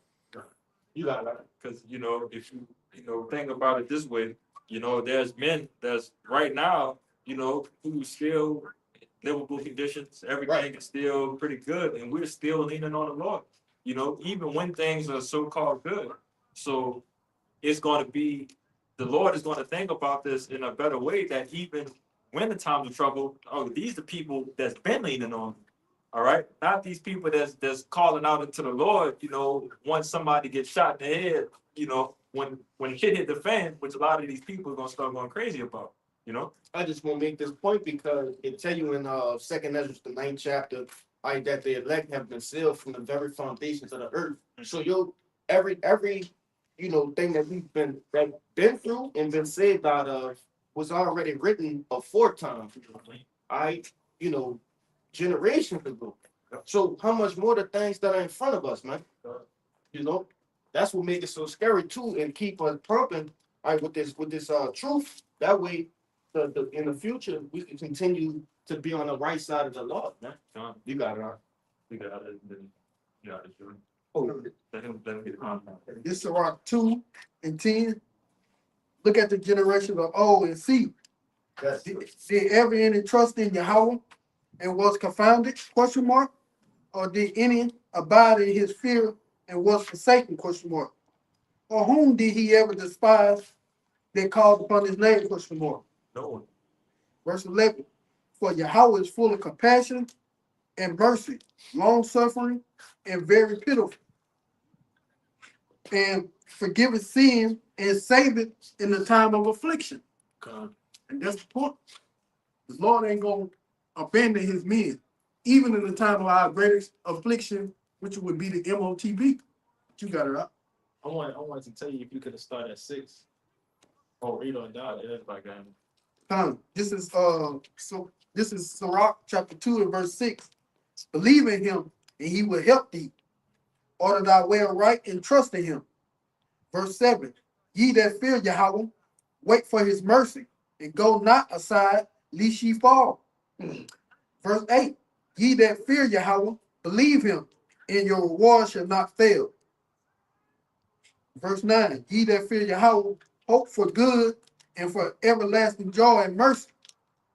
Continue. Want to say something? Yeah, and the more that we keep on trusting the Lord, the more we keep on putting our faith, towards him, he would direct our path. He wouldn't lead us wrong, he wouldn't lead us astray. You know what I'm saying? Everything that he's doing for us, he's doing it, for our own goodwill. He's treating just as a father would treat his children. The Lord is chastening us, again, how what it says in Hebrew, how he would do his children. But the reason of chastening his brothers won't get the And when I was holding the Job, it said something about that too. That Yeah, chapter. the You on the Job 5? Yeah. I got it. Yeah, Can we get it? yeah, if you got it, good. Yeah, this Job 5. This Job 5, I started verse 17. It says, Behold, happy is the man whom the Most High corrected. Therefore despise not thou the chastening of the Almighty, for he maketh sore and binded up. He wounded, and his hands made whole. He shall deliver thee in 6 troubles. Yeah, in 7 there shall no evil touch thee. Keep going. Yeah, it says verse 20. In famine he shall redeem thee from debt. Power of the sword. Yeah, I could, it could, Go to 22. all right. Verse 22, it says, At destruction and famine thou shalt laugh, neither shalt thou be afraid of the beasts of the earth. That was it. That was it. Yeah. Gone. Read that I'll first. read the point there. Yeah. Verse 19, he shall, verse 17, Behold, happy is the man whom the Most High corrected, therefore despise not thou the chastening of the Almighty, for he maketh sore and minded up. He wounded, and his hands made whole. He shall deliver thee in 6 troubles, yeah, in 7 there shall no evil touch thee. So that chapter that we're going through right now, you know, that's very important because again, we have the Lord dealing with us. All right. That's how we can acknowledge, you know, the work that the Lord is doing. Because that chastening, first of all, is not easy, you know, it's a bit draining in some ways, but it's beneficial, you know, once you overcome. And the Lord is, you know, for those men, he's going to give you the spirit to overcome them. I tell you that though, and those chastening for the present time seems to be joyous. You You I know, think that's what it's in Hebrews, right? Yeah. that's Was it that? in 12, Is it? Hebrews 12. No, I don't think the one we Oh, yeah, it's in there. It's verse one. Because that one go a little bit more deeper with the chastening, because it talks about your. You can go ahead. You want me to start at verse 7? I mean, no, verse 6. Start reading. I'm not gonna look at it. This is Hebrews chapter 12, verse 6. For whom the Lord loveth, he chasteneth, and scourgeth every son whom he receiveth. Yeah. Verse 7. If ye endure chastening, Yahweh Bashem Yahshua dealeth with you as with sons. For what son is he whom the Father chasteneth not? Question mark. Verse 8. But if ye be without chastisement, whereof all are partakers, then are ye bastards and not sons. Gone. So again, what I was speaking of having that acknowledgement. All right. To know that you have somebody that's working for your betterment. All right. That's something that's really rare in this world that we're living in. You know, a lot of people they pray for your downfall. You know, they really don't want to see you make it in any type of way. All right. They don't give you sound advice, you know, and if you're doing something wrong, they're not going to correct you when you're wrong. They're just going to let you continue to walk down that path of destruction and, you know, have you learn whatever, you know, you need to learn, you know, but they probably had the information to tell you, hey, don't go down this road. All right. But again, the Lord, you know, our Heavenly Father, all right, he's going to sit down and correct you if he's dealing with you and chastise you and correct you if you're doing something wrong. Because, hey, I need you to continue to do this work. I need you to continue to work down this path, you know, to salvation. I need you to help your brother. I need you to be able to you know, speak on these type of situations that you're going through for the next man that may need it, you know, down the path so we can keep this train moving. All right. Yeah, right. Because if you got like a child, you know what I'm saying? And if he do something, he keep doing bad shit, and you don't whip his ass for it, he gonna keep doing the bad shit. That rod will correct. You know what I'm saying? But the Lord deal us when we mess up, go off, or per se, Lord correct us at that moment. Like, look, you doing this wrong. Yeah, we feel it through the spirit and correct ourselves. You know what I'm saying? Yeah, but one of the main parts of being a father is correcting and guiding your child in the right direction. Mm-hmm. All right, you don't sit down and ignore, you know, your child when they're doing some stupid shit, because what can happen? They can end up dying. They can end up doing something that's going to probably put them underneath the jail or so on and so forth. Mm-hmm. You know, but having that chastisement again of correcting you, you know, for you to continue to pursue greatness, which the Lord is come on, that's motivating in itself. The Lord is putting us through these, troubling things, which is not really, nothing too crazy. It could be way worse in all our scenarios, for greatness. Yeah, I just had Con, con. that word chastisement online etymology. He still got more than this. I got just to back you up. You can finish doing. No, okay, bring that word up. Yeah, this that word chastisement online etymology. It says pain and suffering inflicted for punishment and correction. You was mentioning, how Yahweh Shem Yahushai, as a father, he corrects us. And that correction, that's how he shows his love, right? He keeps us in straightly by that chastisement. And ultimately, love is the fulfilling of the law. He's correcting us in righteousness. Right, you got it. Finish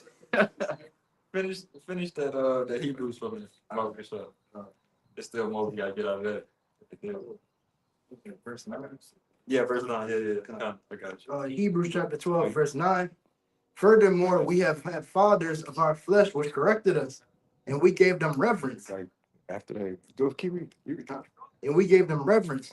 Shall we not much rather be in subjection unto the Father of spirits and live? Question mark. Mhm. Verse- So like read now one more time. Yeah. It's like This is Hebrews chapter 12, verse 9. Furthermore, we have had fathers of our flesh which corrected us, and we gave them reverence. Shall we not much rather be in a subjection unto the Father of spirits and live? Question mark. so our fleshly fathers, all right, we've all been chastised, we didn't had belt put to ass before, for our wrongdoings to correct us. And what Jake look at being adults now. We look back like, hey, I did some crazy shit. Yeah. Hey, I needed that. That ass whooping was needed for real. In the middle of it, you like, oh man, I hate you. I don't Never say this. I don't go through this no more. You know what I'm saying? Like, but again, you know what not to do now. But it tells you at the end, it says, shall we not much rather be in subjection to the Father of spirits and live? So now we're dealing on a whole nother upper echelon of dealings, with the Heavenly Father, all right, who controls your spirit, all right? He can control, what you're, if you're going to be of the elect, if you're going to be, just a regular Jake in the kingdom, so on and so forth.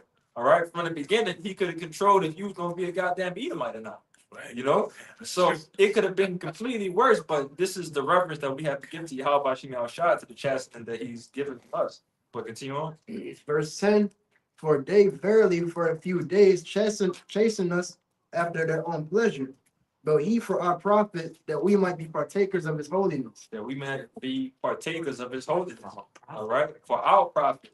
All right, so it's nothing more profitable than partaking, being heirs to the thrones with Yahweh Shem Yahushua, man. Again, we spoke about it earlier, man. This is a once, in a lifetime opportunity that's being placed in front of us. And this type of chastisement, just to receive this great goal, consider us blessed. Yeah. You can finish it off on 10. Oh, it's like on 11. This verse 11. Now no chastening for the present seemeth to be joyous but grievous. Nevertheless, afterward it yielded the peaceable fruit of righteousness unto them which are exercised in mind. It seems grievous, but nevertheless, afterward it yielded the peaceful fruit of righteousness. All right, unto them that are exercised thereby. All right, it's a reward after it, man. So whatever it is, take this ass whooping and keep on pushing. It's great. Right, because who enjoys ass whooping? Nobody. Who enjoys being chastised? You don't like it. It don't feel good. Right. That's not fun to go through, Yep. especially from the Father of spirits. Right. Who wants to go through that? Yep. But the Lord is bringing us through the ringer to what? Whip down that spirit, take that pride, withdraw pride from you, man. That's the part you gonna appreciate. Yeah. That's the part, like the brother said, beautiful. That's the part we appreciate. Because if the Lord don't do it, like I said, we're gonna be as bastards, man. And and the Lord ain't really dealing with us. So by knowing that, all right, I'm going through the fire right now, that's good. Yep. That's good because what? I got a chance, I got a real shot at this thing, What you got? You said you had something like.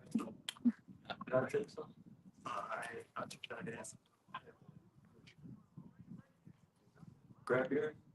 Romans 8:18. For I reckon that the sufferings of this present time are not to be worthy to be compared with the glory which shall be revealed in us. So, I brought that out because that chastening is just like a trial period, man.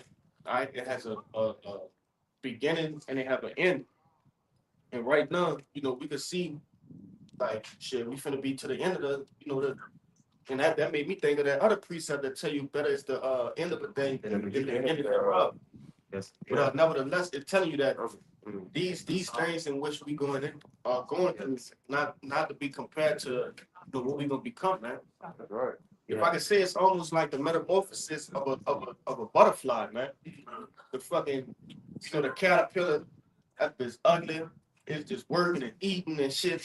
But like it's not to be compared to the butterfly itself, because it's magnificent, it's beautiful, so that's kind of like us, man.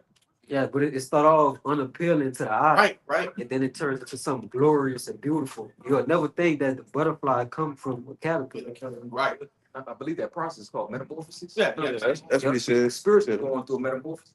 Basically dying because that caterpillar died. That butterfly, Yeah. like, whole. Yeah, I got that. Yeah, I got that. I had Go something. ahead, write that down. Taking the time. Go ahead. Oh, Everybody, he's always like it. he said something. It's a lesson that brother just clicking. Yeah, y'all mentioned something about the end. But this Psalm 37 and 37. It says, "Walk the perfect man, and behold the upright, for the end of that man is peace." You got it, select. Kind, yeah, that's the beautiful part. That's the completion, right? Because our faith is being put on trial. We being tested, right? We being purified. But at the end of it, we're gonna be completed. We're gonna be at peace, perfect. You got it. Oh, we can hit it off on now. If I can, I don't know if it's loud, but I have one. We about to get out. We about to end it out, dog.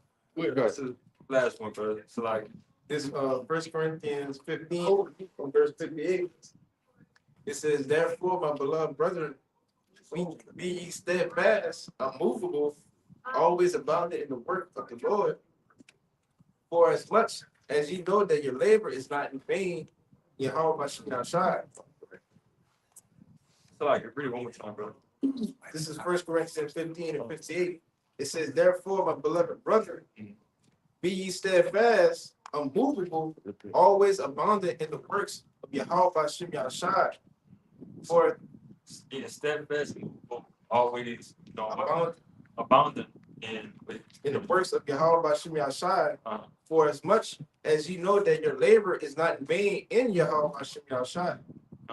So none of this is vain. None of this is going to go in vain. The works that we're doing, trusting into Yahweh Shem Yahshai. All right, we know the rewards that are to come. The Lord is reassuring us of the rewards that's going to come. And it's just up to us, to continue to pray and pray that the Lord keep His spirit on us, to keep our hands on the plow, man. All right, to continue to work. All right, because what it said at the end is that none of this is going to go in vain. All right, so I think that was it. I pray, pray that this lesson was edifying. This camp. We pray that this camp was edifying. Trying to get out of here, we're going to give infinite honors and prayers unto double honors to the elders and apostles of Great Millstone, taught us the truth, preaching citations to the hopefully elect, you Akim, you Aquas, and brothers and sisters in Hebrew that believe. In the Bible, Why